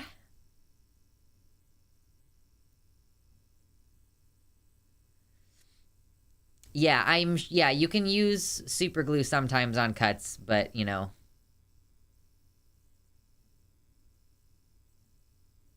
In Quebec, I've had stitches done at home. Also surgical staples. I just laid on my couch holding my cat as a nurse came in and took them out. Oh, wow. In-home care in Canada. Based. Living on a dicks. That's perfect, Max. I appreciate that so much. Y'all, do we have to talk about news? Do we have to? I guess one of the news is more stupid and funny than it is, like, serious and bad. So we can start with the one that's, like, less bad and more stupid, you know? No, it's not gay to think about trans women all the time. Although if you're thinking about trans women all the time, I would maybe, like, make sure to, you know, work through those feelings in a healthy way and not impose that on trans women by being like weird toward them, like being overly interested. You can be interested and it be cool. I mean, I really am into trans women, you know, like we love the feminine penis here. The mouthfeel is just it's just crazy. I don't have any personal experience with the mouthfeel. But yeah, I mean, no, it's not gay. For if you're a man who's attracted to women, that sounds pretty heterosexual to me. Where I live, a first aid course, such as how to address wounds and doing CPR at like, oh yeah, it's mandatory to get your driver's license. That makes perfect sense to me. Because, you know, if you are driving a car, you could accidentally cause an accident. And then, what, you're just not going to know what to do? No, that makes sense to me. That makes perfect sense. Gardening is a great life skill, not going to lie. I fantasize about the idea of having a garden, like a proper garden. But for now, I just have 30-odd plants. Probably approaching 40 plants at this point. Dear God, I have, like, so many plants. And consequently, I have so many fungus gnats. Oh my God. If you're gonna be a chaser, at least sub to my OnlyFans. Exactly, mama. We can do bad first and end it on a positive note. Well, I mean, I might not even, like, we might cover our 2 news items and then still have quite a while to talk afterwards. Because there's only... The 2 things that we have to talk about is, 1, Jason Aldean, who is a country music star, performed a song... he didn't write it, but he performed a song that people are construing as being, like, insanely racist. And so I wanted to talk about that. And I don't really know that I'm going to have a lot of depth to go into. He kind of got some karma recently and also is a big fucking idiot, in my humble opinion. And then the other thing, yeah, is, like, Desantis is telling this... Is there... Whatever, maybe not even him directly, but in DeSantis's Florida, they are having them change the policies in school or stuff that they have to teach people that slavery was good and useful.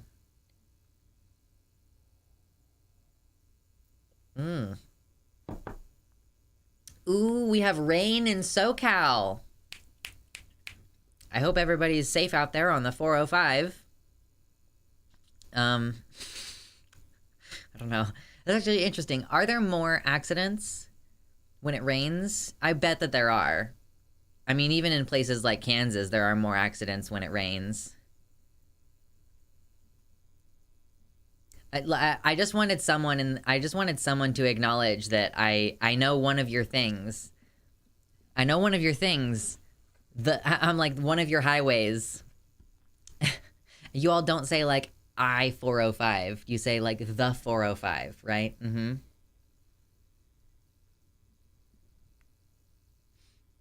What's up, Helga's Vamp? Welcome in.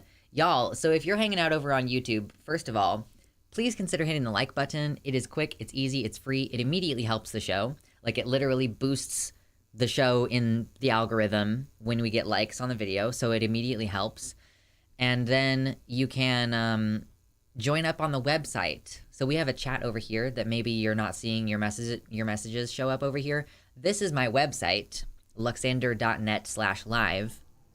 Come join the dragon and its horde over here on the website. Custom emojis. You can support you can show support for the show directly by direct donations through the website, and YouTube doesn't take fucking half of your money. Californian forget how to drive when wet. True. I think everybody forgets how to drive when wet. Hobbses, thank you so much. Yeah, for the $9 donos. $69. Nice. 69. Very nice. Very nice. Beautiful. Thank you, Obsis. Much appreciate.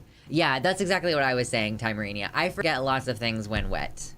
You know? It's just like your brain shuts off a little bit. Can confirm, it happens in Texas too when it rains. People forget how to drive. I think folks just really misunderstand the road conditions and how different they are. I mean, I must assume that it's just... that it's not dumb people being intentionally dumb. PNW people forget how to drive when the bright orb is in the sky. Do you really? You have more accidents in the PNW when it's sunny?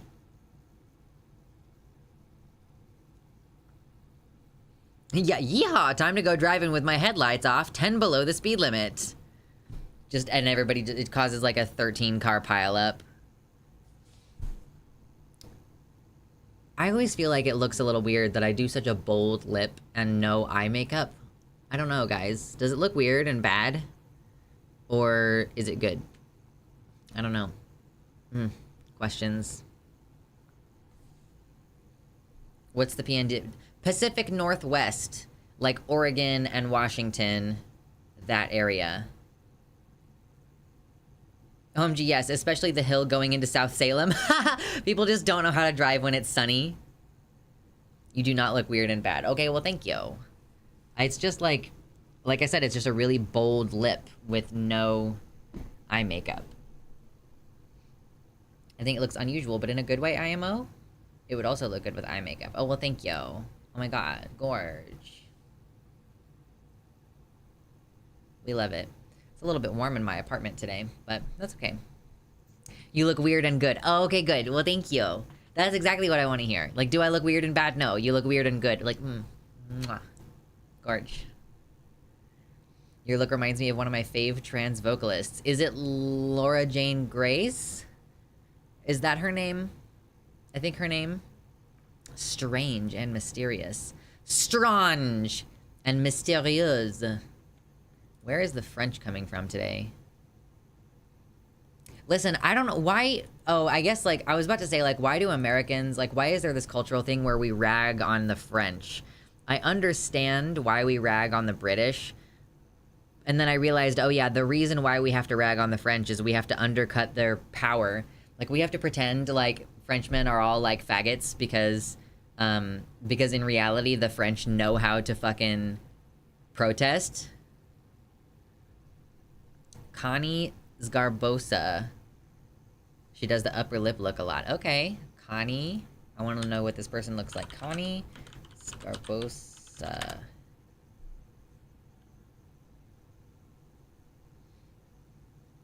Okay. Yeah. Oh my god, she's cute. Yeah.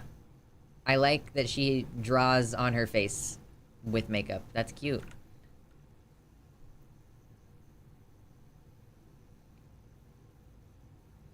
We love each other, but we have to roast each other as countries. I mean, I feel like the US is much more deserving of ridicule than, for example, the French. I just think that the French are good. They're good protesters. I think it's more so to do with the impression of having to win them 2 world wars. I mean, I suppose that's fair. Because they lost against the Germans. Fair enough, okay? Are there other streamers like her? Who are you talking about, Docs? Docs? Like who? Are you talking about that singer that we just looked at a video of? Or like, sorry, that we just looked at the picture of? What if there was a country song about counting trees?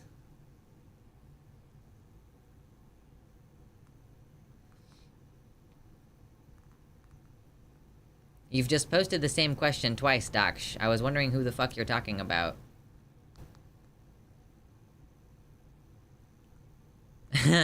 Yeah, Milan says, we know how to run between cops and tear gas. Yeah, you Frenchmans. You Frenches. Frenchies. Frenchies sounds like it's like French bulldogs.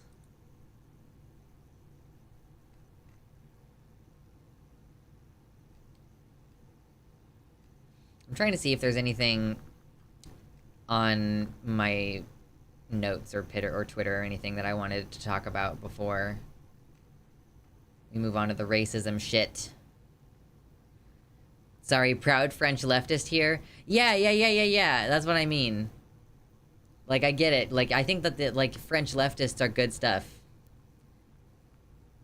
Like me. Oh yeah, so I don't use she, her pronouns. I use, like, either it, its pronouns or they, them.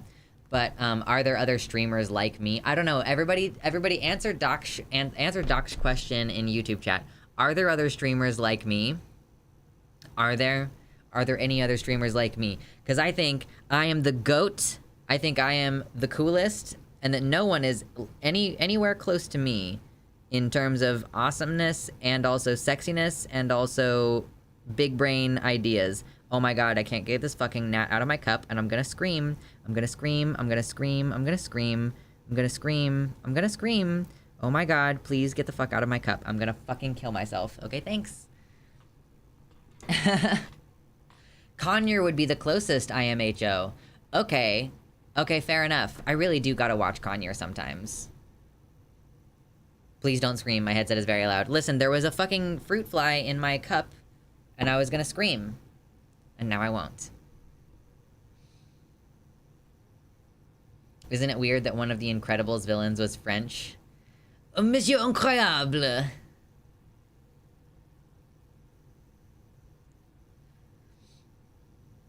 We appreciate Conyer streams in the wee hours. Yeah, so I guess if you want streams in the middle of the night, that would be a great time. Fruit flies suck, dying just to annoy you. Oh my god. I can't deal with them. I'm an American progressive. My job is to hold America to its promises. Have fun with that. I mean, good luck with that. It's gonna be hard. I don't know anyone like Lux Online. It is unique in a wonderful way. Well, thank you. Clearly y'all are here for some reason, you know? I like how Jean-Luc Picard is French canonically, but played by the most British dude ever. I guess the implication is that, like, France and Britain, like, really got cozy. Bacon snacks, bacon snacks, bacon snacks, bacon snacks! What do you mean by bacon snacks? Like, that's such a... Like, I don't know what you're talking about when you say that.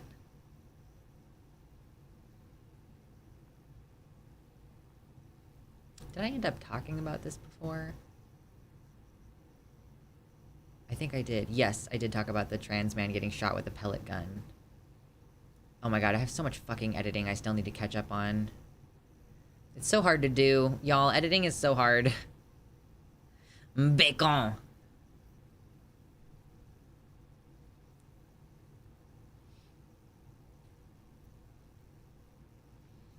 Yeah, Americans are terrible. We talk about freedom and then we don't actually fight for it. We just, like, lick boots all day. Lick boots all day. Oh, bacon snacks. Bacon snacks?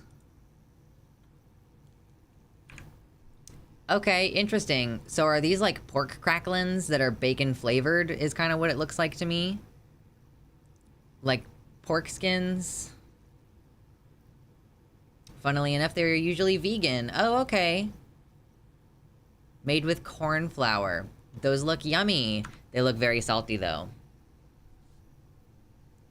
Most bacon snacks are actually vegan. That's funny.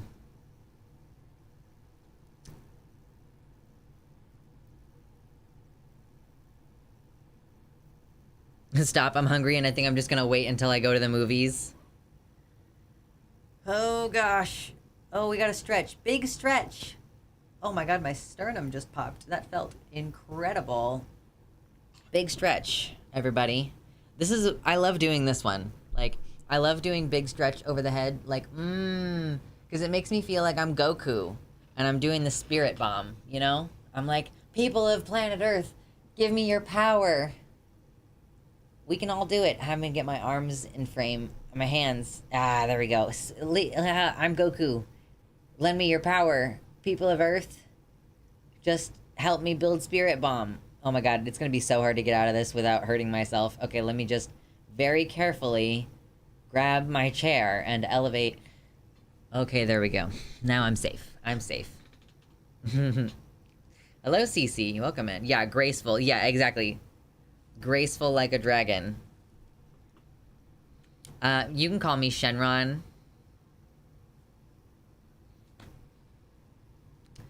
On the list of other surprising things to find out that are vegan, Oreos. Yeah, I knew that Oreos were vegan.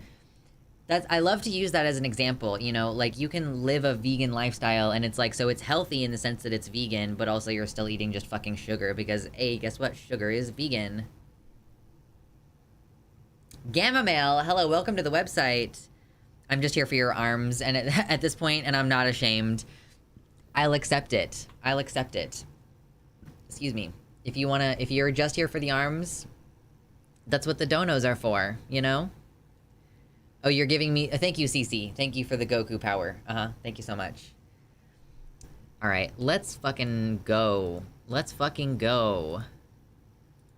Maybe I'll drink some more water before we fucking go. Let's go to stream. By the way, if you're not a member of the Discord, we have a Discord server. And it's a public Discord, and it's a fun little place to hang out, and it's pretty low-key. And if you ever have any suggestions for what you want me to cover on stream, you can drop them in the Discord. And have good conversation with good people. Alright, there we go.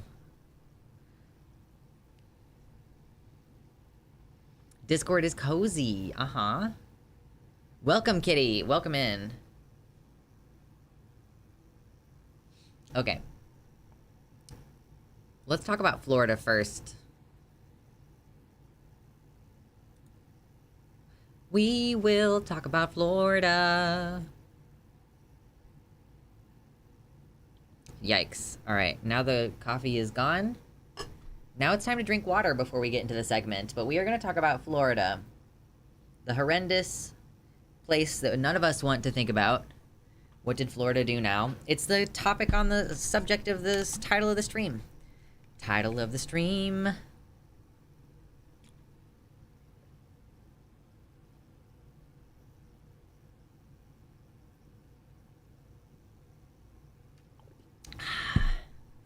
Oh my god, I love drinking water. It's incredible. Yeah, suck, suck, suck. That's gotta be someone's fetish, right? Like sucking down a straw. I don't know. There's a fetish for fucking everything. Expecting me to read in this economy? Never. By the way, wait, is it easier or harder to keep your lipstick from smudging on drinks that way? What do you mean by drinking through a straw? I mean, it doesn't really make a difference. Well, like, I guess, like, you know, if you're drinking out of a cup, like on the edge of a cup, then, you know, the lower lip is usually the one that's making the most contact with the glass. So if I'm doing just the top lip, then it's probably a little bit easier. I don't know. There's like a friction component to drinking out of a cup. But, I mean, it's, yeah, I don't know. Mostly I get like the fucking bombest ass super stay Maybelline shit, and it is just incredible, and it really doesn't come off when you're eating or drinking that much. Just like a little bit sometimes, but I mean, you can see I wiped off my lip earlier and there's not any more on it. Like, it's dry. So that's what I would recommend. Any of you guarls out there who want a long lasting lip, girl, Maybelline, I would. Listen, give me money. I will tell everybody how great you are because I love this shit. It's so good. I was really seriously close to taking my first brand deal, and then it turned out to be a scam. It sucked. Yeah, I'm talking about crack pipes on stream because cups and straws are dihydrogen monoxide paraphernalia. Yeah, Maybelline liquid. The matte, it's beautiful. And I think I could technically also, like... I think I could also do, like, something over it. And then have, like, a glitter thing on top. Let's try it out. Like, just a gloss.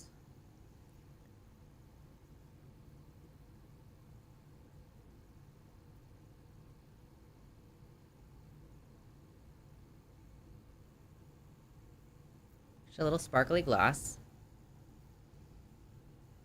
And then we'll see what happens if I try to put it on the top lip as well.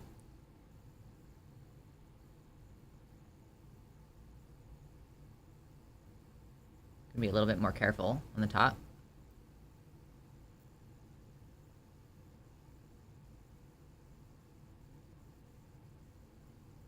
Okay, I need more. Right.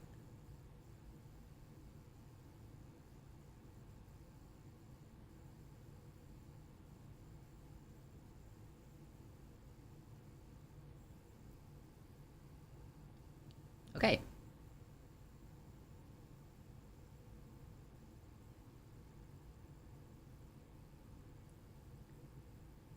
So now it's not just black, it's also sparkly. I don't know if that is showing up at all, but I think it looks cute.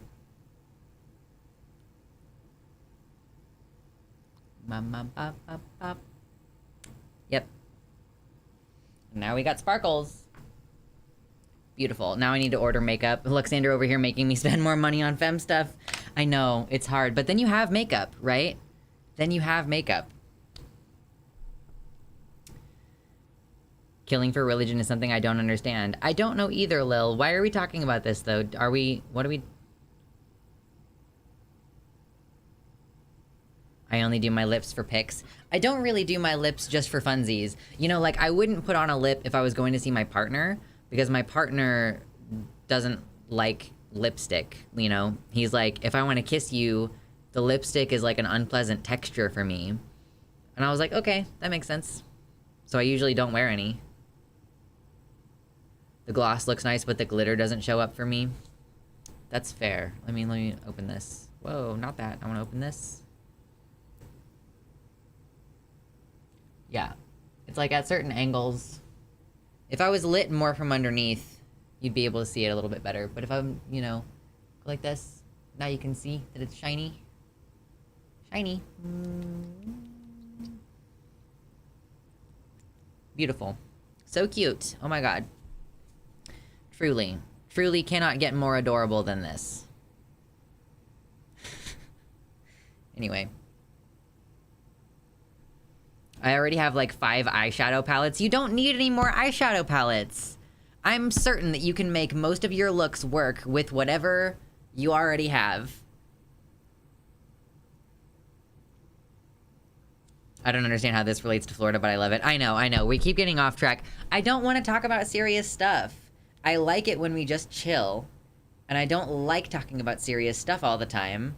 But I'm here, and I'm going to. I'm going to. And then this afternoon I'll do fucking dishes or something and not think about the horrible situation. I feel better at least now that I have a plan with my partner about what we're gonna do in the next couple years, you know? Yeah, it's related to Florida because they also have makeup in Florida. God, keep up. God. Makeup is my replacement addiction. Uh-oh. No, you're good. You're good, Noah. So, yeah. So let's talk about this shit. Every time I hear something about Florida, like, it's getting to a place of hilarious and absurd, you know? It's so crazy, the stuff that they're doing, that it is, at this point, it's like, that can't be real. Like, it's absurd. It's ridiculous, you know? And what's going on now is that Desantis, like, standards in Florida are going to teach students that some black people benefited from slavery because it taught them useful skills. Like, okay, this is what? Like, I struggle to formulate a response because what are you talking about? So a teachers union has blasted this decision. Florida's public schools will now be teaching students that some black people benefited from slavery because it taught them useful skills as part of new African American history standards, which have been approved Wednesday. The Florida State Board of Education's new standards. See, this is what I mean. Like, this was... You can attribute this action to Desantis himself. Because here's the thing. The Board of Education... Correct me if I'm wrong, y'all, but most of the time, boards of education, much like the Board of Medicine, which ruled against trans people having access to care as minors, that's appointed, right? Like, the Board of Education in Florida was appointed at some point by a governor or someone else who was elected, presumably. So... this is another one of those ways in which they're just circumventing the democratic process because you don't need legislative approval for the curriculum. You know, that would be ridiculous. It would be unreasonable. There would be no way for us to legislate what's going to be in the curriculum everywhere. We've decided that that's not what we're going to do. So the Board of Education, because I guess it would gunk up the legislative body too much. There would be too much confusion about what we should teach kids. Like, there would be too much argument about it between the Democrats and the Republicans. But so instead we just have an unelected Board of Education issuing new standards for education, including controversial language about how slaves developed skills which, in some instances, could be applied for their personal benefit. This is very stupid, but it reminds me of in one of the Game of Thrones books when Daenerys takes over one of the free cities, or not the free cities. They become the free cities, I guess. Or no. They are the free cities. Anyway, they have slavery there. She comes in and she's like, bitch, there's not going to be slavery anymore. And when she's doling out judgments after she's taken control of the city, and like rich men and former slaves are both coming to her for her judgment. There was a rich man who came to her for her judgment, and like he's like, oh, I have these weavers and I used to own them and they would make stuff, like, and now they started their own thing because I don't own them anymore, and now they're making all this money, and I think I deserve a cut. He was like, I deserve a cut of their profits because I'm the one who taught them how to weave, or like I'm the one who arranged for them to be taught how to weave. And it doesn't really matter how that situation ended because it's a fucking fictional novel, but it's like that idea that the thing that you force a slave to do, they get really good at it, and then the idea that they become free and then you should deserve credit or a kickback of some kind. Yeah, maybe these things could be applied for their personal benefit after they were freed.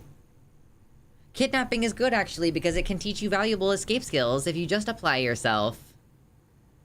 Yeah, like, this is crazy. There's other language which has also drawn the ire of some educators and education advocates, including teaching about how black people were also perpetrators of violence during race massacres. Slavery didn't teach anyone anything, by the way. They were worked in such terrible conditions that no one would do willingly. I mean, yeah, like, obviously, their bodies were being used in such a way that, like, what do you mean they developed skills? Like, they could plow a field, like, they could be strapped to a plow and pull it with their backs and their muscles, sure. Is that, like, do we consider that a skill that they can take with them elsewhere in their life? I don't really think so.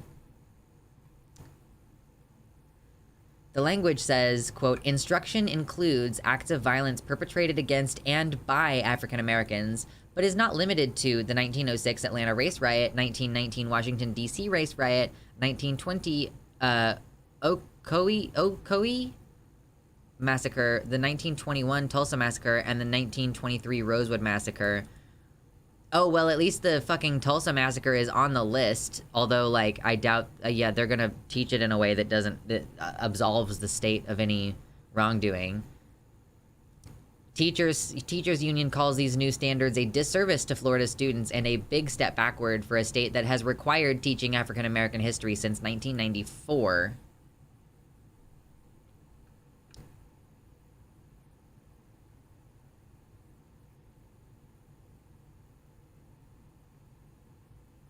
It's about selling this narrative that slavery was considered bad because of bad slave owners, not because slavery itself is bad. They want to reintroduce slavery under the idea that, quote, this time we'll be nice. I mean, you know, to be clear, and let's not forget that slavery has never been totally illegal in the United States of America. When they made slavery illegal, it says in there, except as punishment for a crime. So when you literally write in there, the only time slavery is okay is when it's in punishment for a crime, and then you disproportionately incarcerate black men and other people of color, then yeah, like, literally we still have slavery in this country. We just have slavery with more steps. Yeah, funny enough, this is also J.K. Rowling's take on enslaving the elves in the Harry Potter books. They like it, you guys. It's good for them.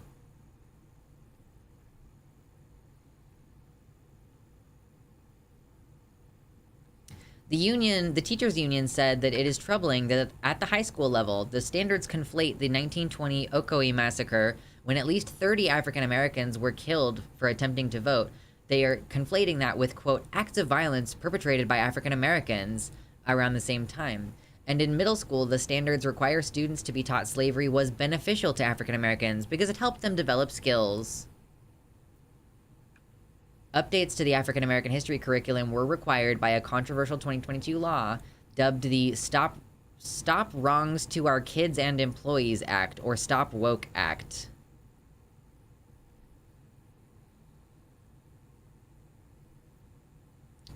So obviously this is egregious, you know, like what the hell is going on? Like, where are we in this country that, you know, just, why don't you go and hit like if you appreciate the psychic damage that I am taking for the sake of bringing you the news, because holy cow, y'all, like, this is crazy.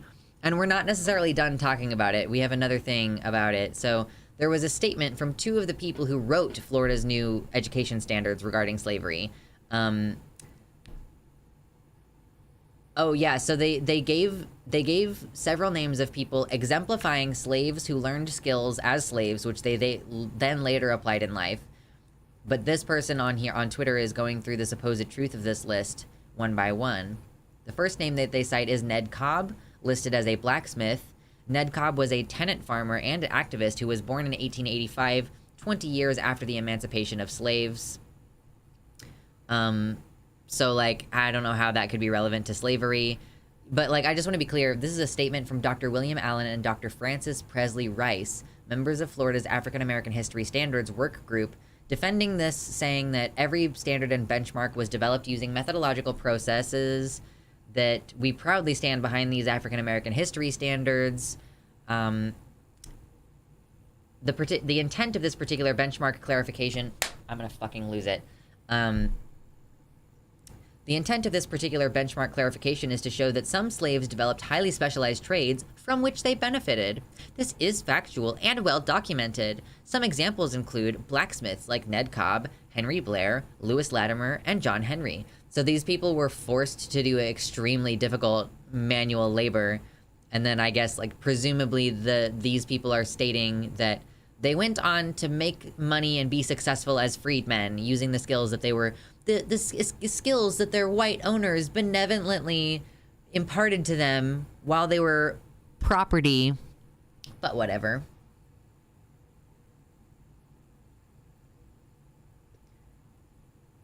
I think that I might be looking at that Twitter thread right now, Max.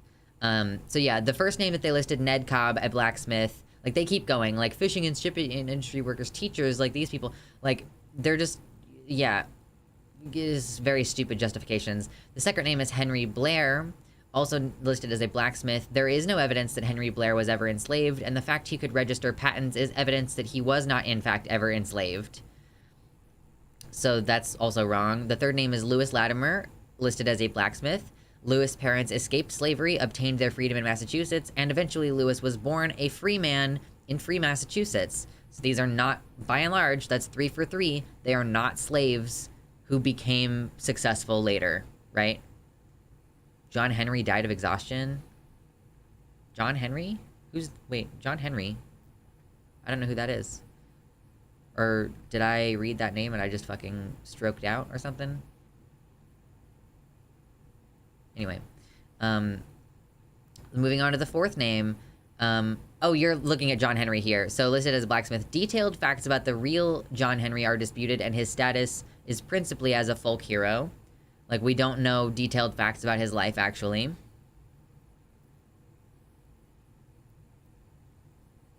Yeah, there's no way to learn skills without slavery. Please ignore we are saying this in an educational institution. I mean, I think that that's ultimately, like, it is going to be used in a way to justify the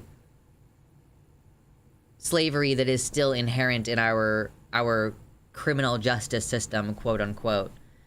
That, oh, you know, even if you do get incarcerated and forced to do labor in jail, well, then when you get out of jail, then you'll have so many skills. Yeah, John Henry is a folk hero, a tall tale story about a man competing with a machine in terms of laying rail. Yeah, these are skilled black people who must have earned those skills during slavery. Because they happened to be born right around that time. But were they enslaved at all? Who fucking cares? Anyway, James Fortin, listed as a shoemaker. James was a free-born African-American and a sailmaker, not a shoemaker. Taking L's all day, these people. The sixth name is Paul Cuff, listed as a shoemaker. Paul was also born free and was, in fact, a whaler. We're whalers on the moon. Anyway, I went and watched some old Futurama recently. The seventh name is Betty Washington Lewis, listed as a shoemaker. Betty was the free white sister of George Washington, the first president of the United States, and slave owner. Wait, so this was a white woman? They listed a white woman? Are you kidding me? They just straight up listed a white woman. The free white sister of George Washington, listed in this as Betty Washington Lewis, shoemaker. Are you serious? I didn't think this could get funnier. Like, I didn't think this could get stupider. Wow, the stream is suffering so badly right now. Why?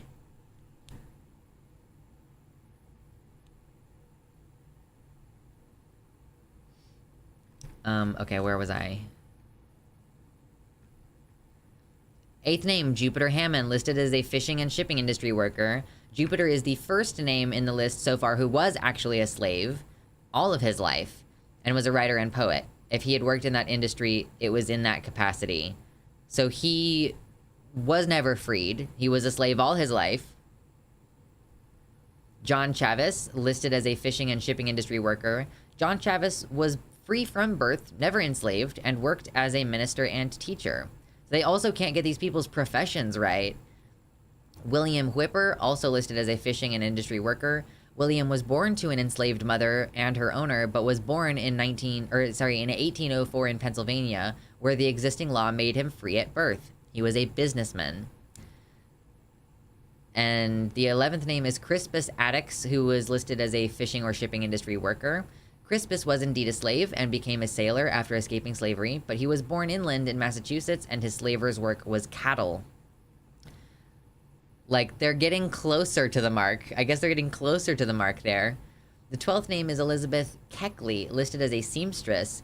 Elizabeth was indeed a slave and learned how to be a seamstress while a slave, but it was her enslaved mother who taught her how to do that while her slavers raped her.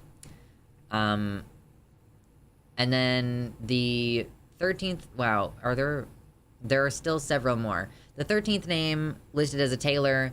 James was born a slave and had his freedom bought by his mother at age 6, but Tennessee law stipulated he would remain legally a slave until he left the state. He apprenticed at a barber shop owned by another slave, and then eventually opened his own barber shop. He worked as a barber, eventually gained his real freedom, and then in later years he was a real estate investor. He was never a tailor. Marietta Carter, listed as a tailor. Cannot find any information about who this person is. There are no results. Betsy Stockton, listed as a teacher. Betsy was born a slave and became an indentured servant around when she became a teenager to that same person. She probably did become literate while enslaved or in indentured servitude. However, she became a teacher while on a missionary trip on her own after she was a fully free person. So I guess teaching her how to read means that you get credit for her becoming a teacher later. Booker T. Washington, listed as a teacher. Booker was born in 1856, 9 years before the emancipation of slaves, and was illiterate through the entirety of his enslavement. He, in fact, taught himself to read. So, of these people listed in this document, which is trying to justify the decision to teach that slavery is a good thing for some people, or was a good thing for some African Americans, like the justification that these people have for changing the curriculum in schools for what children will learn about the truth of the history of this country. 9 of those people were never enslaved. 9 of them are listed as being in the wrong industry. 13 or 14 didn't learn their skills during their time being enslaved, or like by being enslaved. And 1 was the white sister of George Washington. How could you fuck that up that bad? Like, truly, I'm impressed. I am impressed that you managed to fuck that up that badly. But this is what I mean. Like, sorry, I'm just gonna throw stuff on the floor. This is the thing about the fascism, is that they will just lie to you. Like, it literally doesn't matter what's true. It doesn't matter that we can go through and fact check it. Like, the fact that we went through and fact checked it, it doesn't matter. It's not gonna change the curriculum. It's not gonna change that teachers will lose their job if they teach that slavery was harmful to people, you know? Like, here, was there more in here? Like, it's just crazy. There was something about, like, you know, it would be wrong. I read somewhere that something was saying, like, it would be wrong to insinuate that slavery was only oppressive or something like that. Excuse me.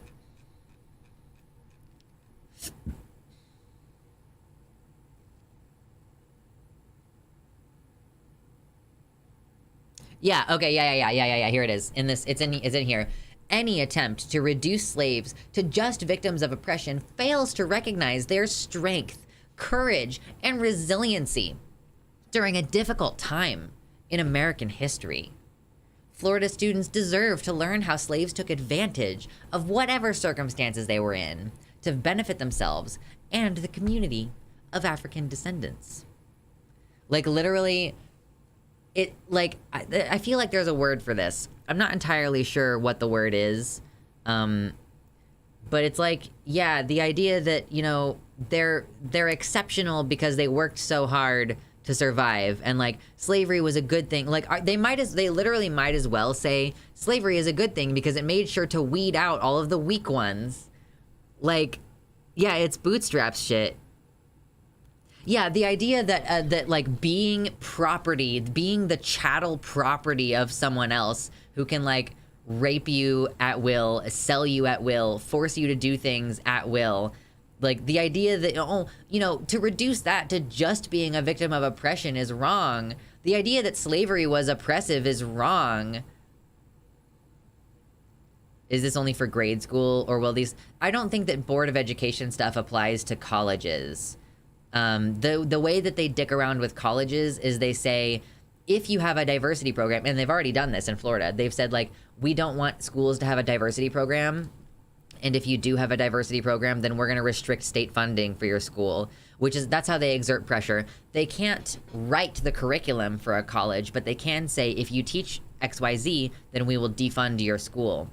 And that's obviously a problem because, you know, there are, you know, state programs that enable low-income kids to go to college and things like this. So, you know, students and the college themselves both rely on that public funding in order to stay open and make sure that they can teach stuff. So yeah, they just find indirect ways of exerting this pressure.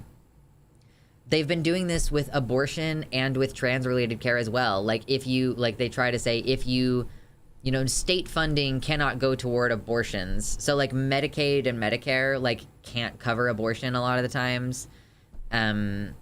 Right, it's infuriating, it's crazy, it's wild. The fascism that's happening here. But hey, listen, it's okay because, you know, we are gonna figure it out. You know, we have organizations like the rainbowpassage.org. We have our personal networks where we can keep each other safe. We can get as many people to safer places as possible, as well as continuing to exert pressure politically in these places where things are awful, right? You know, a lot of cis people also think that this stuff sucks. A lot of non-queer people also think that this stuff is crazy and sucks. So, I mean, it's possible that there will be like a point of no return fascism thing, but, you know, at time of revolution, it could tip either way. We could have a fascist revolution, or we could have a communist revolution. And so we just have to try to get our shit together enough to be able to take advantage of the instability in the event that there is some kind of major, like major collapse of systems, you know?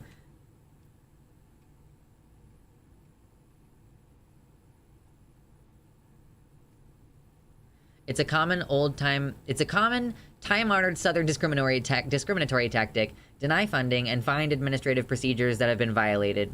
Regulate to oblivion so the material is not taught, etc. Yeah, it's like weird how this is what people say when they mean what people mean when they say the if you cut a liberal, then you'll watch a fascist bleed. Like that liberalism in and of itself is a system which leaves the door open to fascism. Because we like tried to set up a government in a certain way to protect against that, but like the fact that, you know, our system prioritizes free speech, for one example, you know, fascists can use that to their advantage to say a bunch of heinous and violently instigatory things and then get away with it. And then then they get into power and they can deny you free speech because they don't actually care about free speech. They care about winning.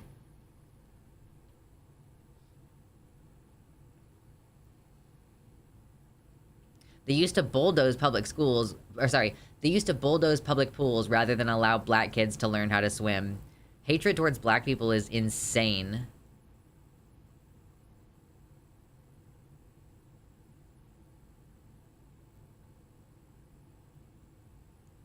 Yeah, so the actual meaning of the phrase, it's like, if you cut a liberal, then a fascist bleeds. It means that like, a liberal on the surface, if you look much further into their beliefs, if you really challenge them on their beliefs, you will find that they are, like, at the end of the day, still enabling fascism, you know?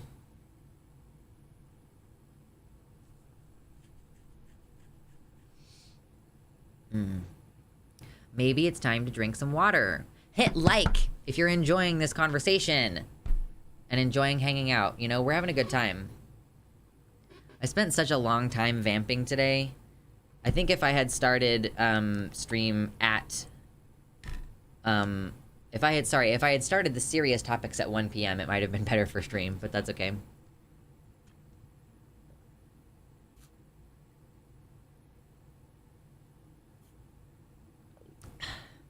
Delicious. I gotta wipe off my straw. Wait, did I already have a... No, I don't already have a tissue with which I have done this earlier. Well, that leaves us open to talk about the one other thing that I have today, which is Jason Aldean, country music star. So we can just kind of, like, chill about whatever else, other than that.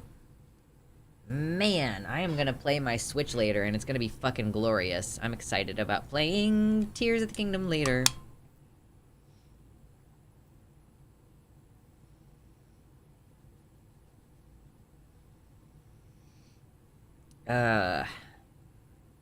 Not liberal in the sense that some conservatives use it. Liberals the way the leftists say it, because conservatives think anybody who isn't a raging racist and queerphobe is a libtard.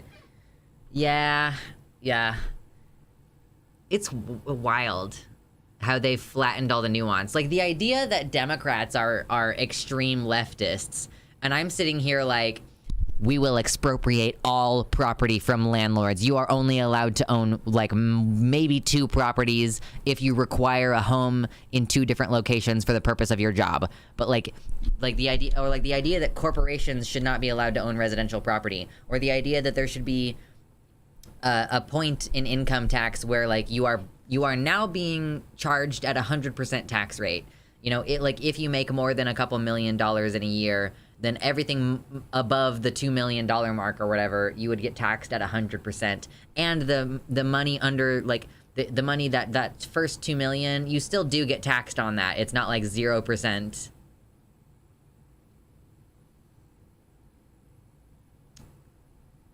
Yeah, exactly. Richard Spencer lost support after getting punched because he looked weak. Chimpanzees turn on each other as soon as one looks remotely weak.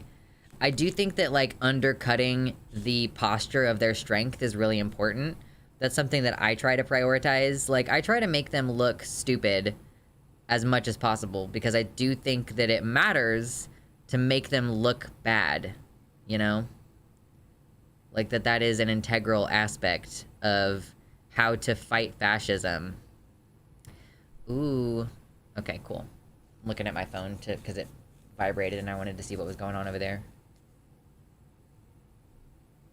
Yeah, exactly. I love H. Bomber Guy because he ridicules fascists and, like, pickup artists and stuff, and I think that that's really important.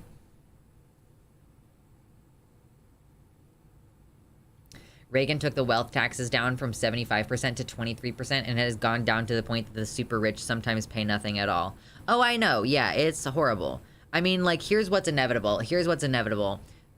Literally, a lot of rich people are going to die.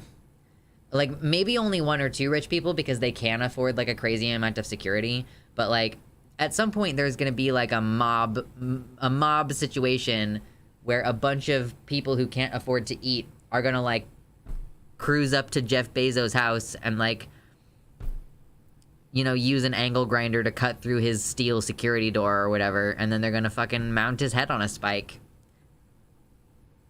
And I'm gonna, like, not be participating in that, but I will be looking approvingly from the sidelines. Elon has a private army. Yeah. Well, we live in a country where you can buy a sniper rifle, so, you know?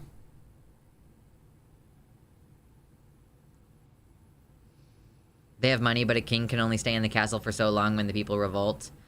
Yeah, the one thing that does suck is that they are able to afford, like, paramilitary services. And Lux off to the side, nodding in approval like the Force Ghost at the end of Return of the Jedi. Exactly. I'm just like... Okay, and all the poor people together make an even bigger army. How many guns can you afford, Speedy Shimeji? And along with those guns, can you afford any body armor? Or, like the radio earbuds for coordinating a group of people? You can just buy sniper rifles, can't you? Yeah, a sniper rifle is just an accurate rifle with a scope. Just any rifle that you... like a long-range rifle with a scope that's accurate. It's a sniper rifle.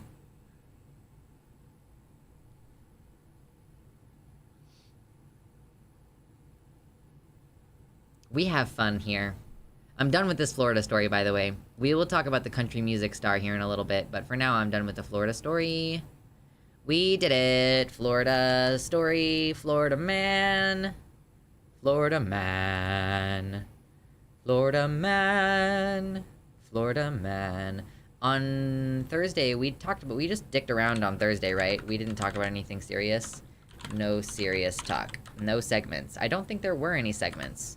But now today is the 20th. Oh my god, today is the 23rd? Holy fucking shit, dude. Is it really? Oh my god. It's the 23rd. It's almost August, you guys. August is like what school time starts, right? August is school time start.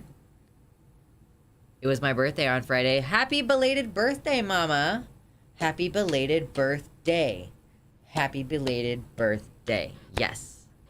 I'm looking forward to my birthday, and I'm like not even halfway through the year. I'm like, I'm ready for my birthday, and it's literally July. My birthday was in March. It's not even at the... We're not even at the halfway point for my birthday until fucking September. Excuse me.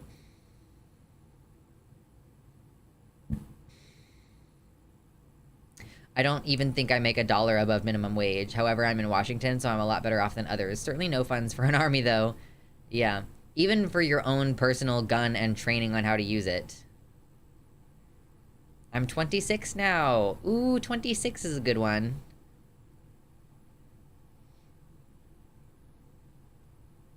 Yes, we are having a good time. We're having a good day. Let me drink some more water. Have you drank water today? Florida says slavery good. Oh, now I want to paste that link. Okay, cool. We did it. We did it. I turned 33 in May. 30s are great. Right. I'm not like weirded out about turning 30. In fact, when I turned 29 recently, it was not too long before I just started going like, I'm 30 and da-da-da-da-da, like, you know. 28 felt a little bit weird, but I wonder if that's the last one that's gonna feel weird, like 28. Or maybe it will feel weird when I'm like 35 or 40.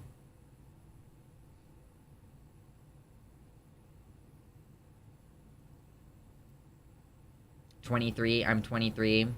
I'm 40. I turned 33. We got so many age ranges here. I don't turn 30 till Feb, but I just say I'm 30. Yeah, like, why would I say I'm 29? Saying I'm 29 sounds like saying, like, I'm 13 and a half. You know? Yeah, me lying about my age to get senior benefits. True.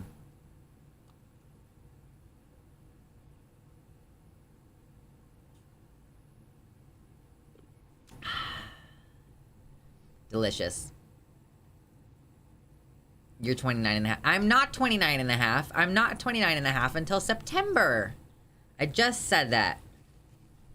Pay attention. I'm gonna quiz you at the end of this, you know. You gotta pay attention. Maybe take some notes, huh? Kidding. Can't wait to turn 69. True. Nice. I'm gonna be 40 in 2026. Hell yeah. It's 2020 and I'm 30, I'll do another 10. 2030, I'll be 40 and kill myself then. Thanks, Bo Burnham.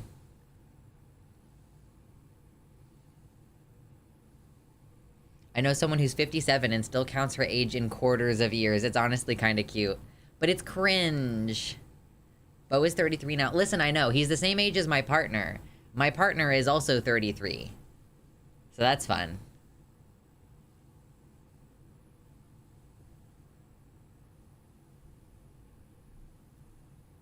Born in November prematurely. Is my birthday in November or February?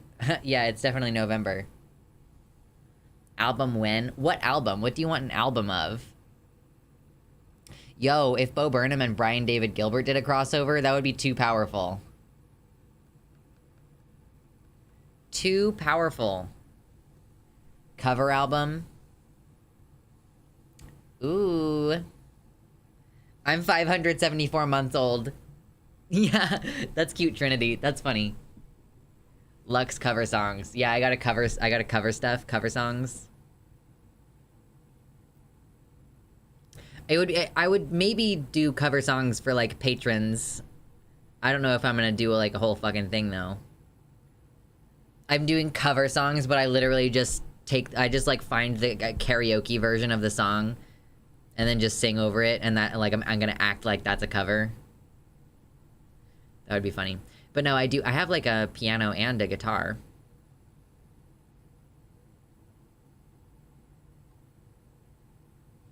I'm 34 and it's mostly alright, but sometimes it does weird me out about that I can clearly remember stuff from, like, 16 years ago now. I'm getting to that point myself.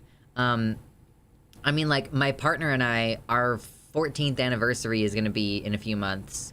So, like, the idea that, like, we met 15 years ago, you know? Like, that stuff, I can be like, yeah, oh, yeah. Like, I'm talking to my siblings, and I'm like, oh, yeah, that was before you were born, or whatever. And it's just, you just gotta not be weird about it.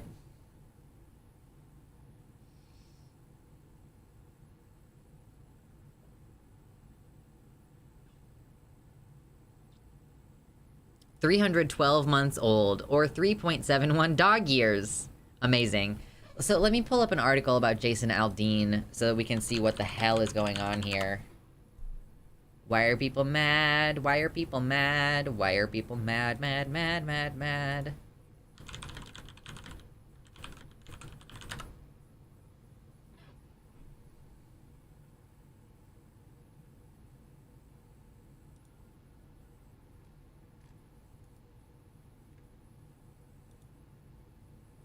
It's so wacky seeing people talking about stuff that happened a long time ago and I remember it. Or adults who were born in years I remember. I'm used to there being the before I was born where all the history happened and now times. Yeah, but then you have to look at your relative to other people. Like with people, like, yeah, knowing full-grown adults who were born. It's like, oh, I remember what was going on in 2000 or whatever, as random example. And people who were born in 2000 are 23, you know? Those people are 23 now. Are we not gonna flex today? We're $31 off, and I just wanted to bring it up in case somebody wants me to flex today. I'm still, you know, I'm still flex-worthy. I remember 9/11. I remember everybody being really weird that day. Like, I remember the environment at school being rather tense and uncomfortable, but I don't really remember a lot of details. People coming through my job with 2004 birthdays, unacceptable. I was 11 when 9/11 happened. I think I would have been 7 or so. 7 or 8, thereabouts.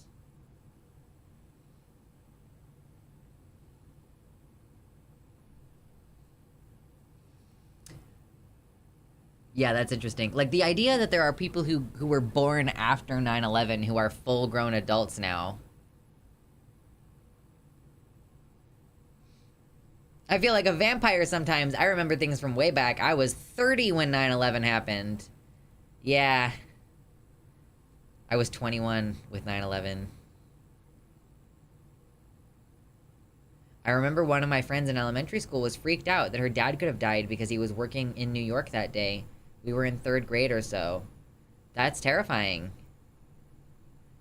I remember seeing it on TV. I was home from school, and I got sent to my room pretty quick at age 7 or 8. I think the adults around me did a pretty decent job of shielding me from it, but they didn't do a great job of shielding me from it because my mom kept for a really long time. We went to Applebee's, and I don't know why. Like, my parents were way divorced by this point, but we went to Applebee's, the three of us, and I was drawing with crayon on one of those, like, it had, like, a cityscape or whatever, or maybe not even a cityscape, but it had, like, some landscape on it, and I drew two towers with a plane heading toward them, and my mom, like, I only remember it because my mom was like, oh my god, look at what they drew, and then she kept it. And then proceeded to not talk to me about it at all. Like, girl, your 7-year-old just drew like a plane, like, flying into the towers, and there was no, I don't remember any conversation. No one explained to me, like, what was going on. Like, I clearly absorbed the information elsewhere. And then when there was an expression that my parents were able to see, like, neither one of them was like, hey, like, what do you think about this? Like, how are you feeling about this? They just literally didn't talk to me about it at all.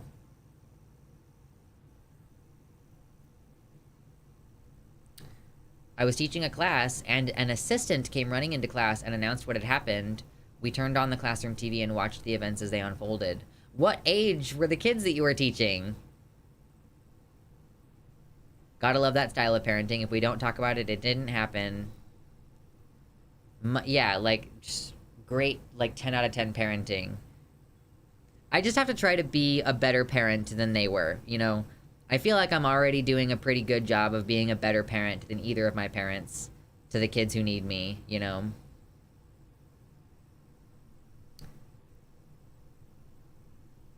We didn't have video telephones at the time, so she had to wait weeks to see that her dad was actually fine. Hopefully they got her on a phone call with him, though. Jesus Christ. My parents literally never bothered to have the talk with me. I was in 8th grade at that point, so I remember it vividly. Would have been aged, like, maybe 13. Where I lived, we saw the last plane, Flight 93, turn around. Oh, wow. I was on the floor watching TV, homesick with my brother. Suddenly, kids broadcasting cut to live news footage of people jumping from the towers. That seems like something that you would want to, like, screen for before just switching to it. Holy shit. I was 15. That's wild. Yeah. Just a whole lot of let's not talk about it kind of shit. Like, I don't know. I guess I don't know how, as a parent, you don't want to handle that stuff, right? But you still should. Clearly, if your kid knows that some terrorist shit happened, maybe like a conversation, but whatever. That's just me. Oh, gosh. Country music has gotten really interesting. You know, country music, I feel like, you know, you used to have some good love songs, you know, some talking about, like, we're running from the law and we're going down to, like, you know, rip donuts in the parking lot or whatever. You know, like, country music has had a fun, storied history. And more recently, you know, there have been songs and parodies and such that are... Hold on, is there a burp coming? No? Maybe not. I still have the feeling like a burp is gonna happen, though, so I don't want to just move on. Anyway, there have been several songs that, like, make fun of that, you know? Country music got weird after 9/11, yeah, speaking of the conversation we were just having on stream here. But, yeah, so, country music, it's gotten, like, really silly, and, like, my wife left me, so now I'm marrying my truck, or something, you know, like, country music has gotten increasingly just, it's kind of a tool to enable fascist recruitment, effectively. It used to be cooler, but much like redneck culture in general, it has shifted. Because redneck culture, which country music is ostensibly made for, it has also become really weirdly cop-worshipping. When even, like, rednecks, it used to be like, I'll get in a fight with a cop kind of thing. Like, get the fucking police out of here. You know, like, it's crazy.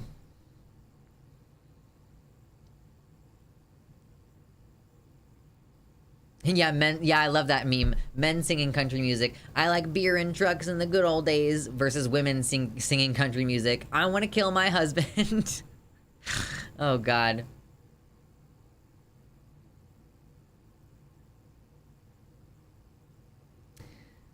So most recently, the kerfuffle that I've seen coming out of the country music industry is that Jason Aldean, and like, so just for your reference, I didn't realize this until I had gone into reading the story a bit, but Jason Aldean is the musician at whose concert there was a big mass shooting where like 50 people died a few years back, you know?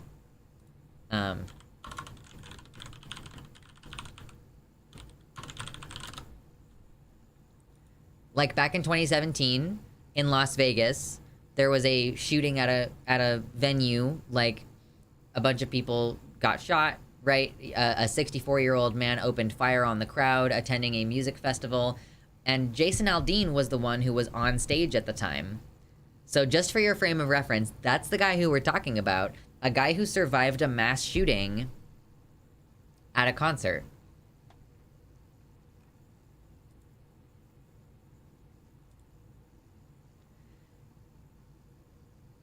So he's got this song, and he didn't write it. Let me just be clear. Hit like on the stream if you think that this shit is pathetic. But Jason Aldean is defending this very controversial song, but didn't write it. So like even his interpretation of the song is like not reliable in my humble opinion here, you know? So Jason Aldean's, he's got a song called Try That in a Small Town. I don't know what you think it's about, but it's probably worse than you think it is. So there's some controversy, there's some questions. What is the message of this song? Apparently, the lyrics of the song themselves were not noteworthy. The song came out a while ago. I think it came out last year even. Like the song itself released last year. And the lyrics were not too noteworthy. But then the music video came out. And that's what's making people think, oh, this is really racist. Like, what about this is racist? Like, what the hell is going on? Try That in a Small Town. Some of the lyrics on here are, you know, it kind of starts out seeming like it's kind of about caring about the community, protecting, you know, like, oh, if you sucker punch somebody on the sidewalk or carjack an old lady, you know, we're gonna protect, you know, whatever. Or if you cuss out a cop or spit in his face, stomp on the flag and light it up. Yeah, you think you're tough. Well, try that in a small town. See how far you make it down the road. And here we take care of our own. Like, the lyrics of this song, like, there is definitely an implication. Like, the whole premise of the song, try that in a small town. I think there's an implication there that, like, the try that means if you do this shit, then we will retaliate against you physically with violence. And here's another reason why I think this. Like, oh my God, this lyric says, you cross that line, it won't take long for you to find out. I recommend you don't try that in a small town. And then the immediate next lyric is, got a gun that my granddad gave me. They say one day they're gonna round him up. Well, that shit might fly in the city. Good luck. Try that in a small town. So basically, it's just an actual song that is saying the thing of, you know, we're gonna shoot you if you do something, or like if you try to take our guns, we're gonna shoot you. That shit might fly in the city. Good luck. Like, that's the lyrics of the song, okay? So you know, I guess this wasn't particularly noteworthy as far as country music is concerned. It sounds like QAnon wrote that song.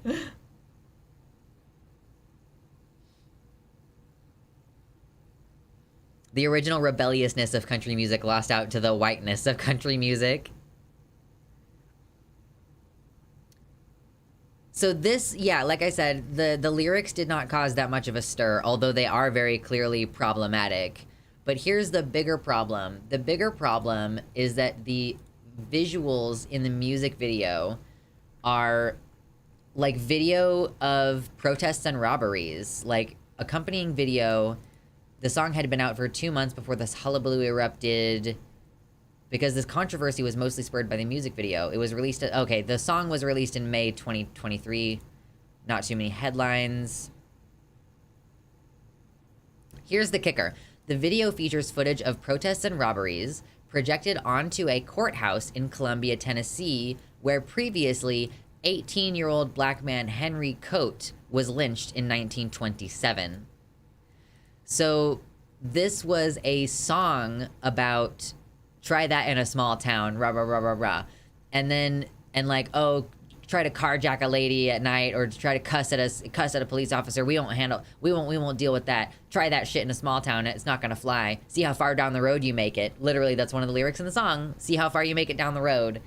And then they projected that onto a courthouse in Tennessee where a black man was lynched in 1927, less than 100 years ago.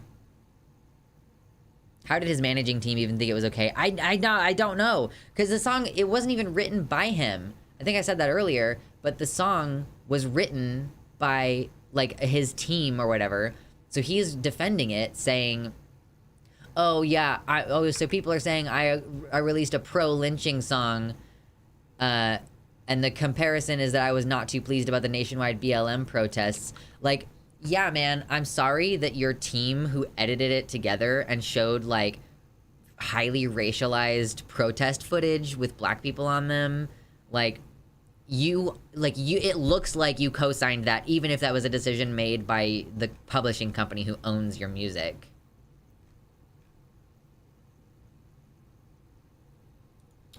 Why is this just playing random videos? Like, I think that this might show some of the footage. I don't really want to hear any of the words. I don't really want to hear any of it, but I do want to, like, see some of the stuff. So this is, like, some of the footage. This is from the music video. Like, protest footage, black people at protests. Yeah, wow. Is that from the video? Did they actually show from the music video, like, a police car driving through crowds? Impressive. So I'm hoping that was all footage from the actual music video to get us to make a little bit of sense. So, like, yeah, a song about how I got a gun and I'll use it.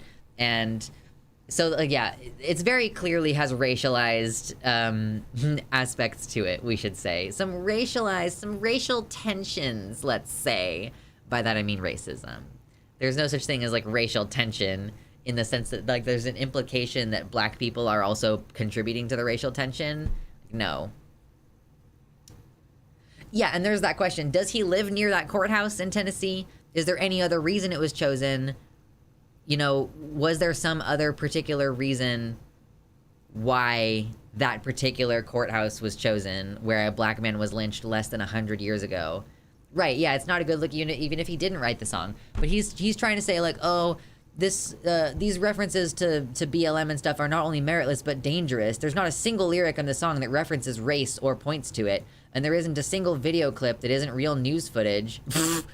Like, I'm just drawing a comparison between these two things and allowing other people to fill in the blanks. And I'm just gonna pretend that what the lyrics in the song has nothing to do with the fucking footage. Man, so he's trying to claim that this is about... It refers to the feeling of a community that I had growing up, where we took care of our neighbors, regardless of differences of background or belief. So Aldean, yeah, did not write Try That in a Small Town. It was penned by Kurt Allison, Tully Kennedy, Kelly Loveless, and Neil Thrasher. It's just very obviously bad. It's just very obviously bad. Maybe they just wanted a random courthouse in the South, but there were so many lynchings that it was inevitable one happened at whatever courthouse they picked. True. Yeah, was there any Southern courthouse where lynching did not occur? I don't know. I don't think he's as ignorant as he pretends. He knows what he's doing and meant to be racist. I really just think that the thing is about these artists nowadays, a lot of these musicians nowadays, we don't have a music industry where, like, a creative person writes a song and then everybody together, like, collaborates on that project and, like, brings that project to fruition. We have, like, a team of people who cynically throw something together and then they issue that project to a singer that they have on staff, and they're like, oh yeah, this would make sense as a Jason Aldean song. Like, it probably could have gone to any other country music singer who happens to work for the same publishing company. But as it happens, Jason Aldean is the one whose name has gotten sucked into this.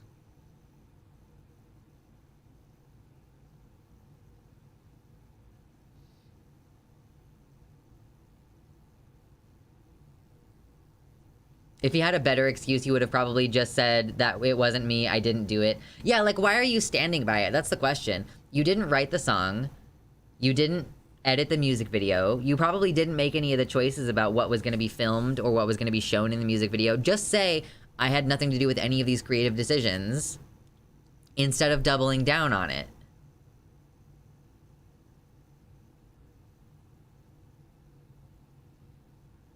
I mean, I guess that's true, Ramya. Right now, they know songs like this will probably get them publicity. Any publicity is good publicity these days. Yeah, this is probably outrage marketing. Like, it's fair enough to say that it's pretty likely that this is just because it was gonna piss people off that they used this very charged footage in the music video. But if it makes you feel any better about Jason Aldean himself, he recently suffered heat exhaustion and ended a concert abruptly. And, like, ducked off stage real fast. I saw a picture or a video earlier, and maybe I won't be able to find it again, but he's, like, fine, but he did, like, run off stage mid-performance in a graceless fashion, and I thought that was pretty funny. So, you know, even if he's not directly responsible, he is a mouthpiece for racism, like, for sure.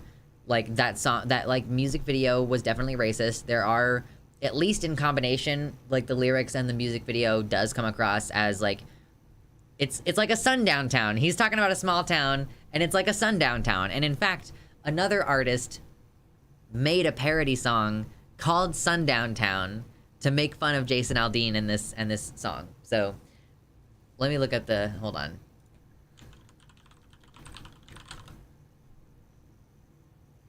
That artist, if you're interested in checking that out, is Adeem the artist. A-D-E-E-M, Adeem. A song that parodies Try That in a Small Town, and it's called Sundown Town.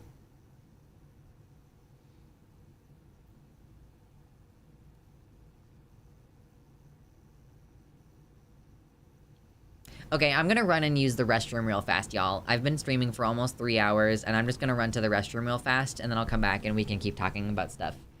But, oh my god, I'm gonna try not to trip all over the makeup, the chest of makeup that I just have left on the floor over here. I gotta clean my living room after stream today.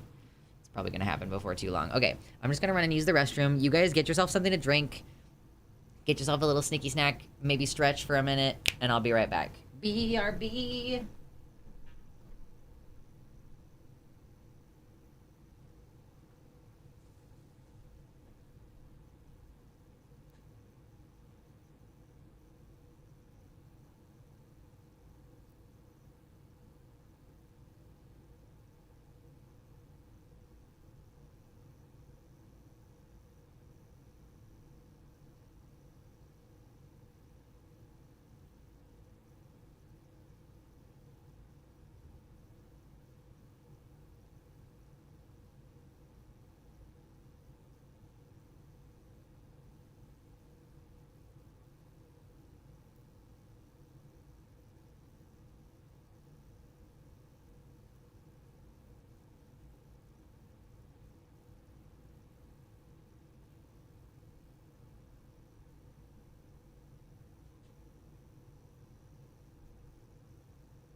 Okay, I'm back. Oh, yes!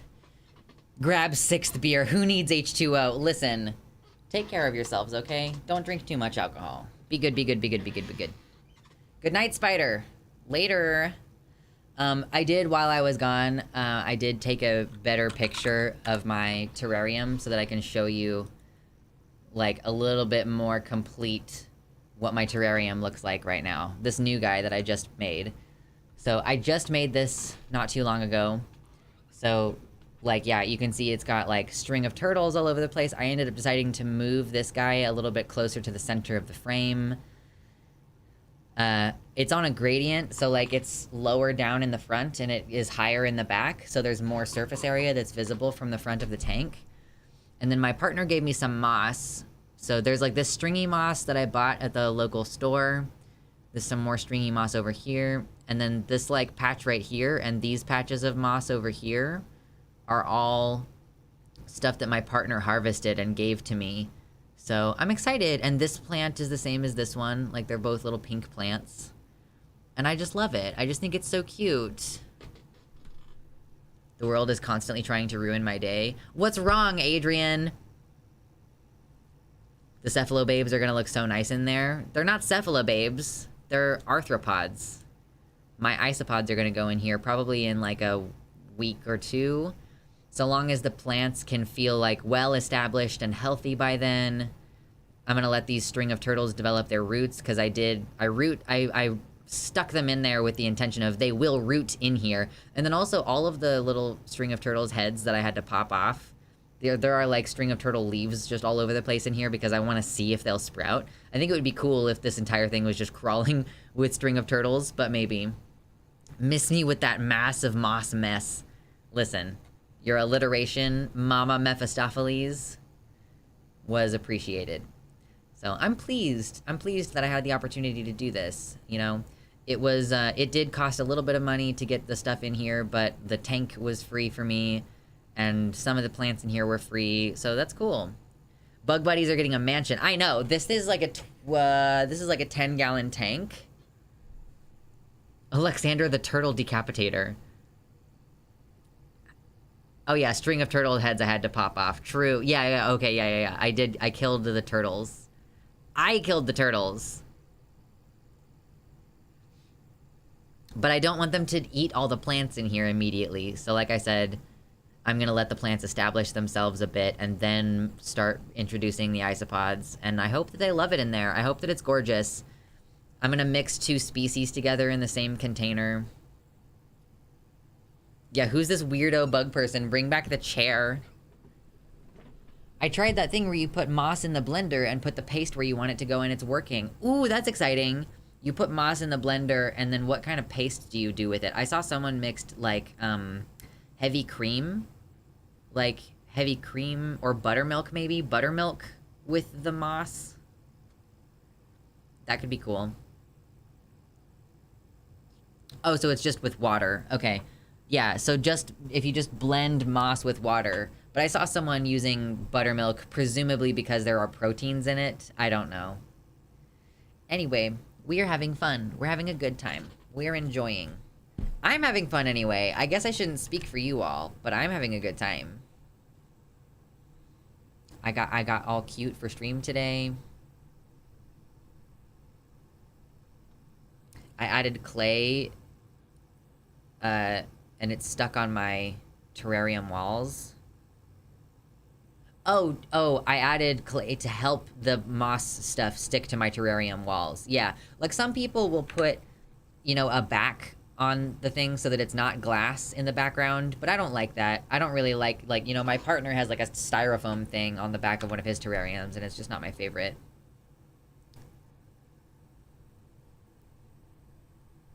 These streams make my day, TBH. Aw. Gorge. I don't want to, like, brag, but I got laid so much this weekend. Smuggy chat, I just wanted to share, you know.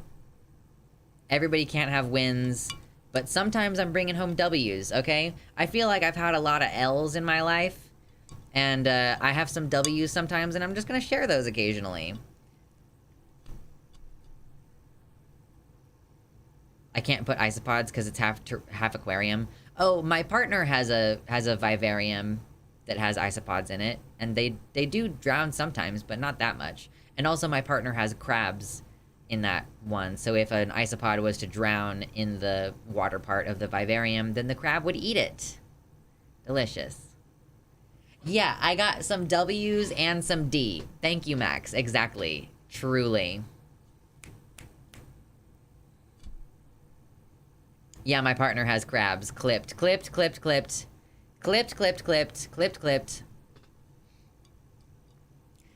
Yeah. I guess this is one of those things, like, when you have terrariums with living things in them, I can forget sometimes that words that I'm using in this context apply in other ways, you know? But regardless, we have fun, okay? We enjoy. We have fun.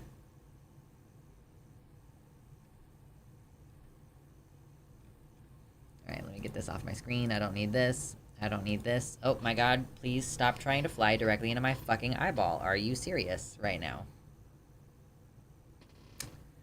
The Discord needs an out-of-context channel. That could certainly be a thing that we could do. I would greenlight it. If enough people want it, I would greenlight it. ADHD zone out and all I heard was my partner has crabs. Yeah. Actually, technically, my partner has singular crab. He used to have 2 crabs and one of them died, so now he has 1 crab. My partner has crab.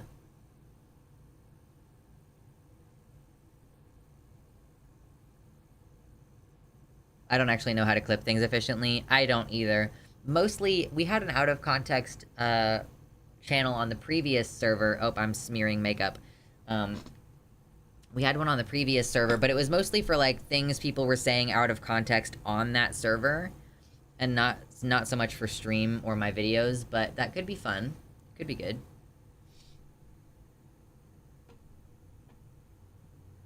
Delicious. It's getting warm in here. I feel like stream might not last much longer, because it's, like, 95 degrees outside, and, consequently, it's getting rather hot in here. But I feel like we should flex, you know? I feel like we should get to the flex goal, but it also seems like we're not.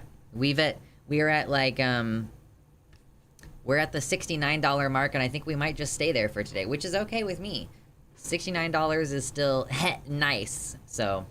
Yeah, it gets very fucking hot and humid in Kansas here. My air conditioner is running, but, like, with all the soundproofing I have, it's still quite warm in my office.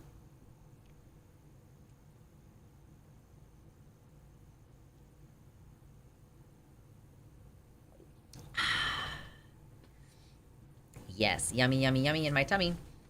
It's okay if you guys are not motivated enough to see me flex today. That's alright. I am in fem mode. I wonder how flexing looks with fem mode on me. Anyway, who fucking cares?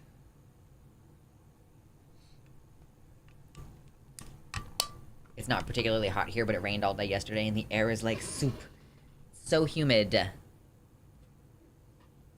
It's constantly raining where I am. I love the rain! The only thing that sucks about it is that in Kansas, rain means plus times humidity times 3. Oh my god. Okay, cool.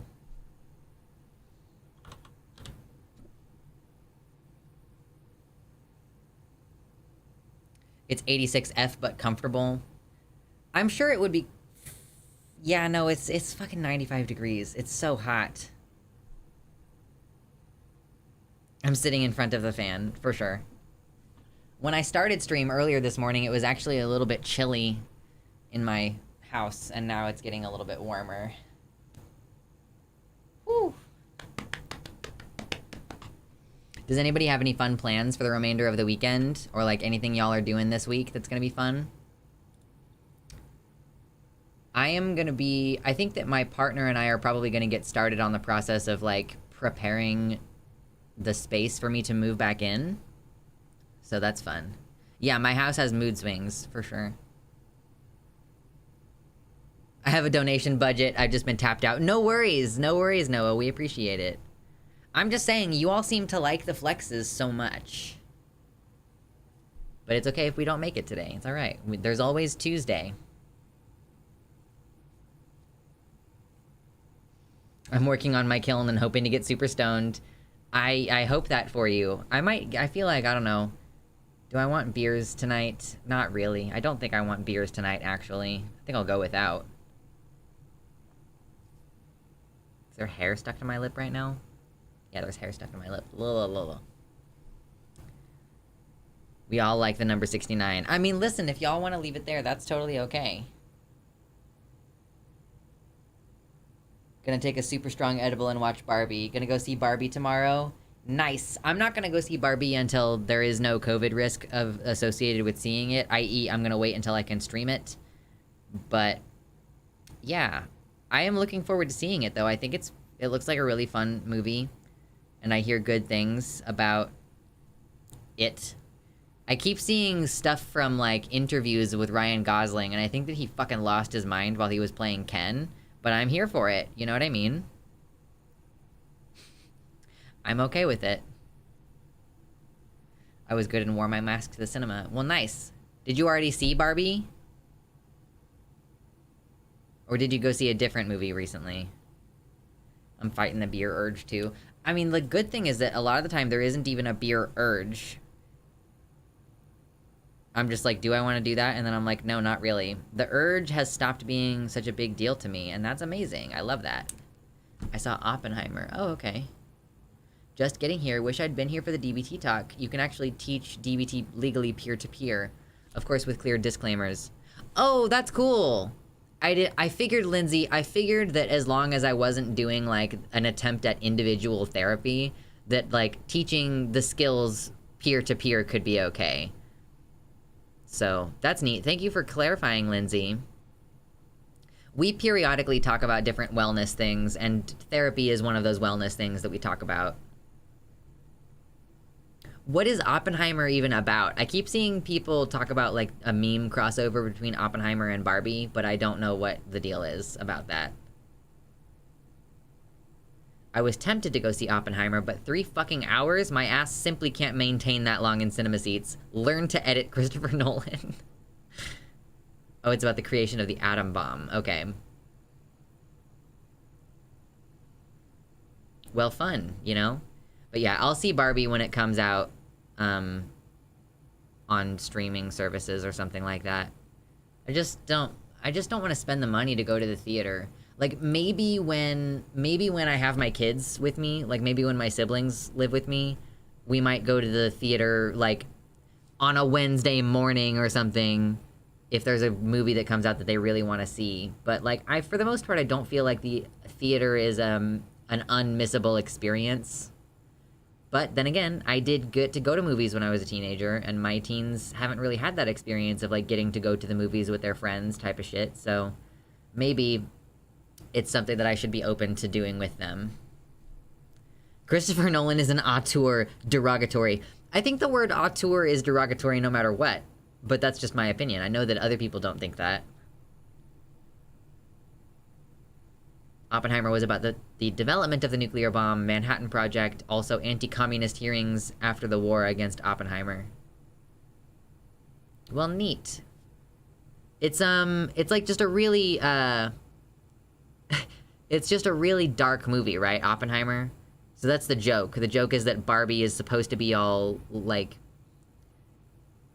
upbeat, and then Oppenheimer is this really serious, dark Christopher Nolan film.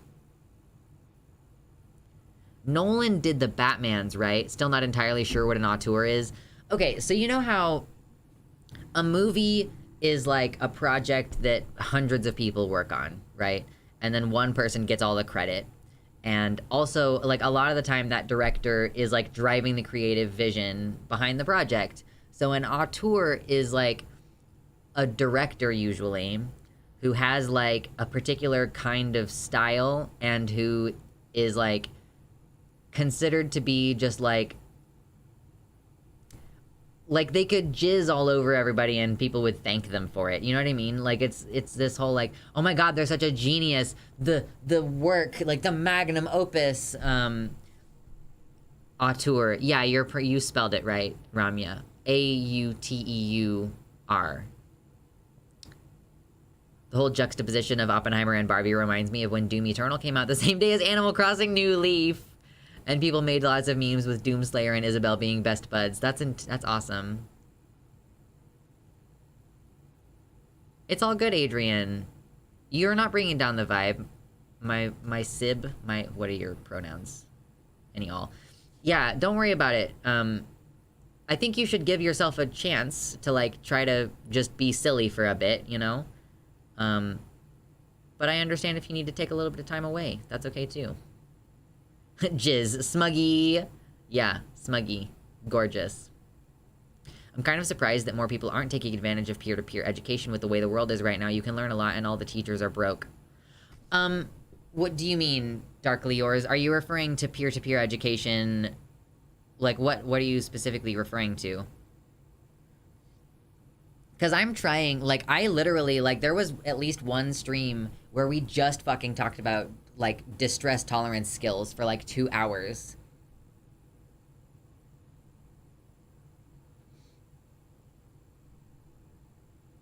But I agree that, like, I mean, you know, Philosophy Tube started her channel so that she could, you know, share her philosophy degree because the UK government increased the price of getting a philosophy degree, or like college in general, or like grad school.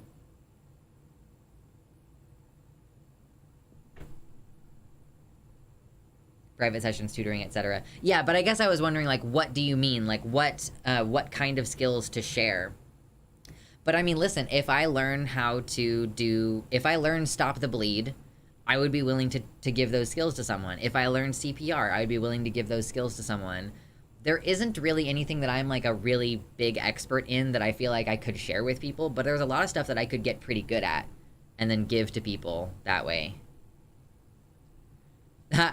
Twitter's gonna be rebranded to the X app. Yeah, X, because that's the only thing people are gonna be clicking. That was a good joke. I liked that joke. It was good. It was a good joke.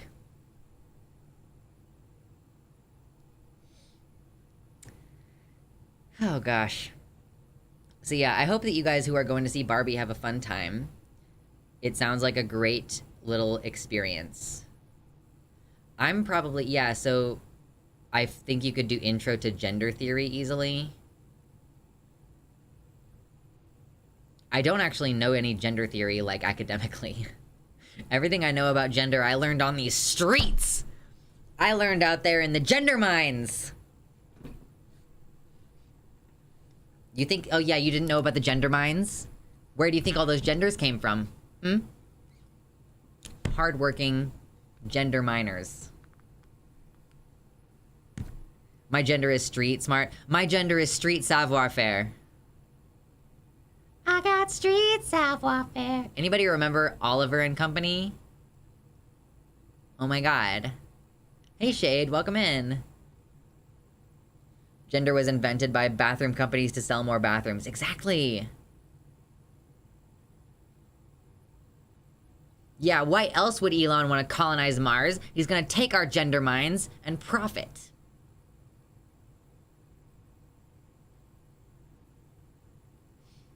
Oliver and Company. Yes! Oliver's underrated. It's so good.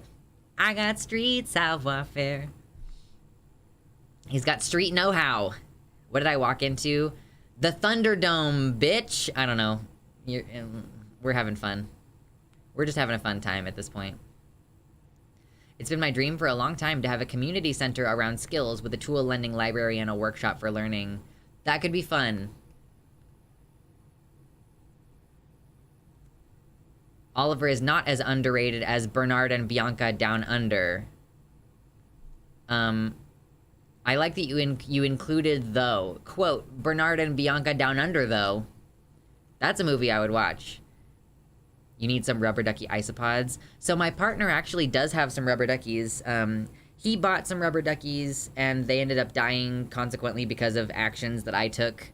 So I bought him some more rubber duckies. And they seem to be doing very well. They seem to be doing quite well. But I personally am not super motivated to have rubber duckies because they are finicky AF. Finicky AF. What I would like is some Thai spiky isopods, which are fucking expensive, and there's no reason for me to get them. Because I already have isopods. Like, I literally just don't need them. But, like, Thai spiky isopods. They are so cute, and they're highly expensive, and I want them. I want it. Look at them. Like, look at it. Look at it. Thai spiky. These are so, like, hundreds of dollars for, like, a handful of them. You'll pay, like, several $100s for, like, 5 individuals. And, like, hope that you can provide them with the circumstances required for them to breed, because these ones are also kind of finicky. They're Cubaris, I think. Or no, Isopoda species? Oh, they're not related very closely to the, rubber duckies then. They do have a similar, like, shell shape on the underside with this bill. Like, the rubber duckies have this bill. So, but it's just Isopoda species. But then again, rubber duckies is just Cubaris species. But it's like Isopoda and Cubaris are two different things. But they look fairly similar. They're so cute. It looks like he has a sick hairstyle, a sick punk hairstyle for sure. But like, why are they $300 is the question. So I was gonna say, I don't know that I ever watched Bernard and Bianca specifically, but I do remember the Rescuers Down Under. Like, the Rescuers Down Under was a great movie. One of the YouTubers who I watch sometimes has a, monitor lizard who is named whatever the monitor lizard is named in Rescuers Down Under. Oh, so it's the same, we're talking about the same movie. I got you. The Rescuers Down Under is the same as Bianca and Bernard Down Under. Or Bernard and Bianca. No, you're good. You're good. That is a ridiculous price for a little bug. How long does he live? Lifespan? I'm actually not sure. What is like isopod lifespan? Some studies have been shown, so they average 2 years of age, but some studies have suggested they can live for up to 5 years in ideal conditions. But the thing is that you buy like 5 individuals and then they breed, right? But these species breed pretty slowly, and you have to really leave them alone for a long time. The Twitter rebrand is literally supposed to be tomorrow? Oh no. Well, we know what we're talking about Tuesday then. We're gonna talk about the Twitter rebrand.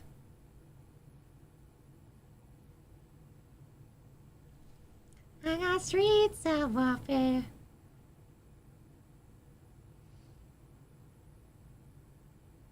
When I was a teenager, I used to go to PetSmart looking for rare animals that they weren't taking care of and didn't know what they had. Like, yeah, see if you can buy, like, a really expensive animal for cheap. Yeah, you'd want to be left alone to breed too, you perv. I know. They're such obvious, voyeurs, though, you know? They're in a glass box. They're living in a glass box. They're mating right there in front of you. Like a $30 fish for $3, yeah. And then what would you do? Would you rehabilitate it and then sell it? Or were you never successful with finding expensive animals for cheap?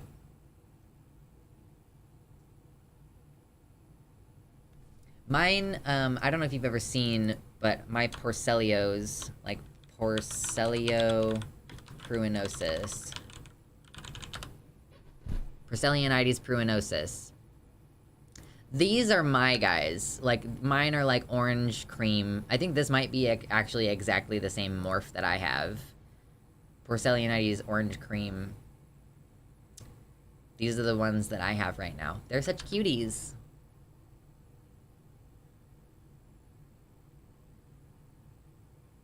I mostly just kept them, only sold a few, usually traded to good homes. Nice, nice.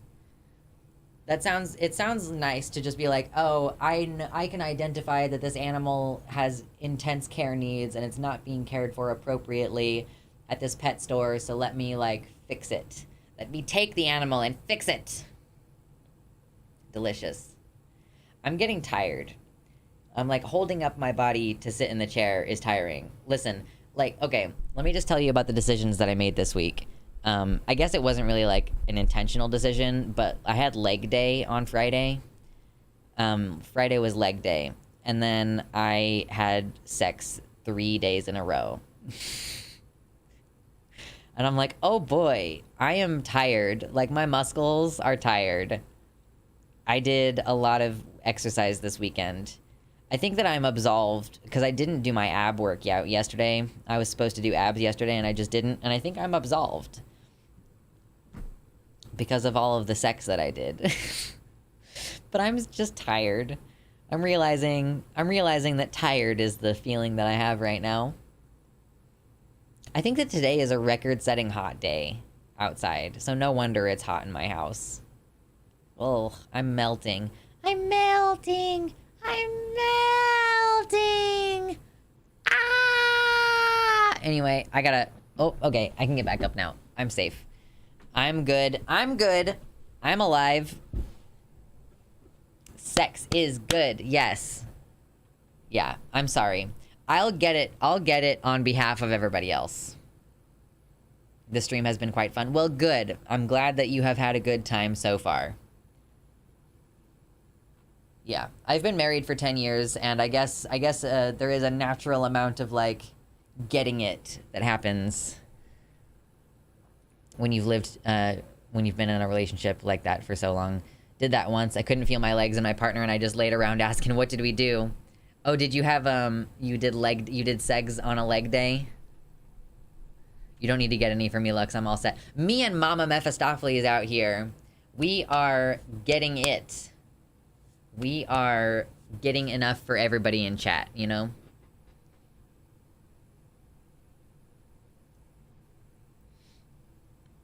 Anyhow.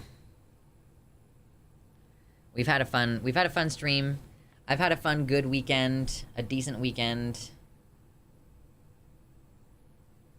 It's great to still get it regularly. About 3 years together and we still super down. Hell yeah. You know, I think it is helpful too that, like, yeah, it's been difficult at times, the relationship that I'm in, and now it's, like, doing really, really well. And it's like, oh, okay, cool. Like, I didn't realize that things could be this fucking sick, but they are. I'm T for T and know 0 other trans people. LOL. Yeah, that's tough, for sure. Speaking of being thirsty, if you didn't know, I have a Fansly. It's fansly.com/Luxander. And I post, no nudes there, but I do post sexy clothed pictures.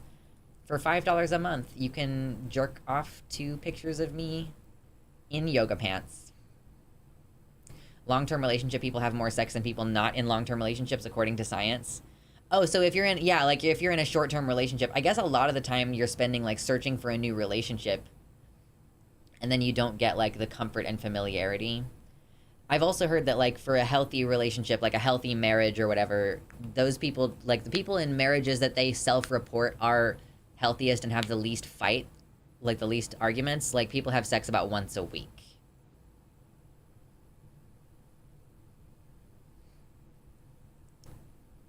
I think teaching DBT skills and how you've related them to your own life could really help a lot of folks. Everyone who went through the pandemic could benefit from those DBT skills. Honestly, I think that DBT skills on a basic level should probably be taught to, like, everyone. Like, if you have a wellness class, I think DBT should be the fundamental of that wellness. Even if you don't call it DBT, if you just call it, like, emotion regulation skills or something, yeah, everybody needs that.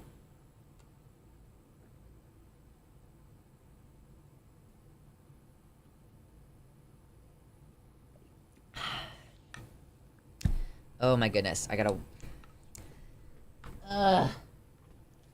What's everybody having for dinner today? Does anybody have dinner plans? I probably should get some of the meat out of the freezer so that I can cook dinner later.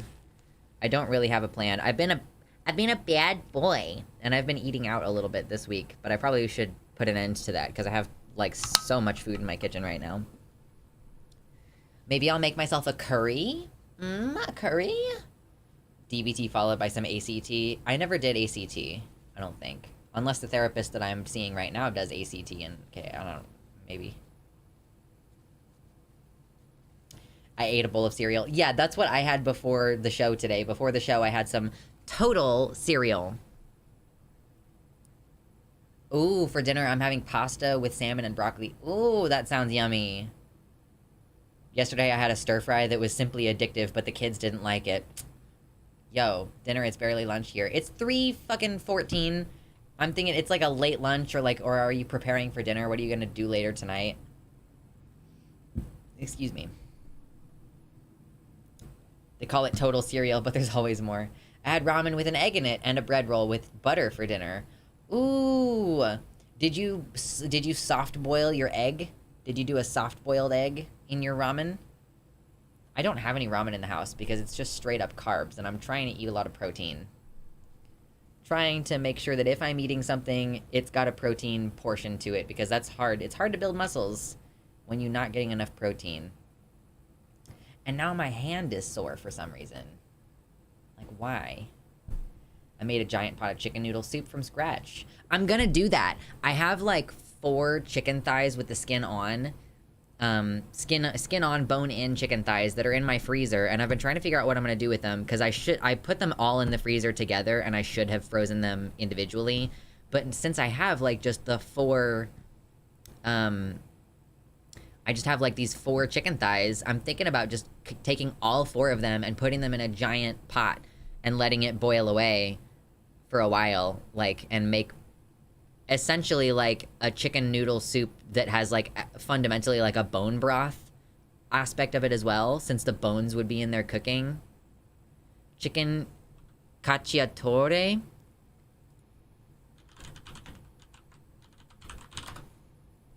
Is that how you pronounce that?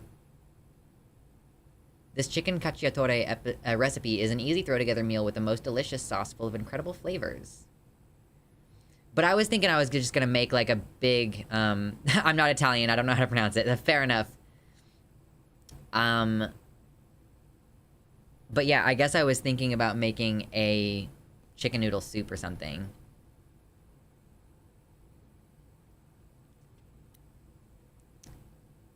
Just throw the whole chicken in and put it through a strainer. Well, sure, but I don't have a whole chicken. What I have is 4 chicken thighs with bone in and skin on. And so it would be similar, but only dark meat. I'm actually gonna splurge on some local hibachi stir fry. Ooh! Be safe if you're going out to a restaurant, okay? Be safe. And by be safe, I mean ideally don't go to a restaurant where you're eating indoors with your mask off. So the chicken cacciatore looks yummy. Oh! Oh! Oh! That looks yummy. Beer and burgers, it is the way. I had Culver's earlier this week. That's what I mean. I'm like, I've been a bad boy. I've been a bad girl. And I bought a fucking expensive burger because I wanted one, and it was delicious. I'm not as hungry on weekends as I am during the week. Do you have a job where you work during the week? Or maybe your habit of being working during the week? I've been a bad dragon. I'm being a bad dragon. Bad. Bad. This food looks really yummy, though. Are those olives? Those are, like, Kalamata olives. And then, like, tomato and some sprigs of thyme, I think is what that is. Is that cilantro? Get out of my face with the cilantro. Is that what that is? Get the cilantro out of my Italian cooking. Oh, it's oregano. Okay, I was like, why? Yummy. Yummy, yummy in my tummy. Yummy, yummy, yummy, yummy, yummy. White wine, tomatoes, bell peppers. Like, look at the texture on that. That looks so yummy. Mushroom, onion. Almost looks like an Italian chili. I'm upset about cilantro because it ruins the food. I mean, it's like, fine. I ate some Chipotle last week, and I, like, can eat cilantro. But it does mess up the cooking. Yeah, I was like, why are you have cilantro in Italian cooking? That doesn't make any sense. But it was just, it turns out that I was just stupid. Yeah, I didn't think cilantro was very Italian. But I also keep seeing cilantro on top of stuff like this, so I got triggered.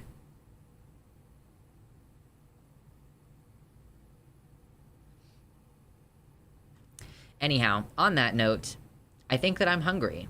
And I think that it's time for lunch. And that you all should get yourself some food and take care of yourselves and be good.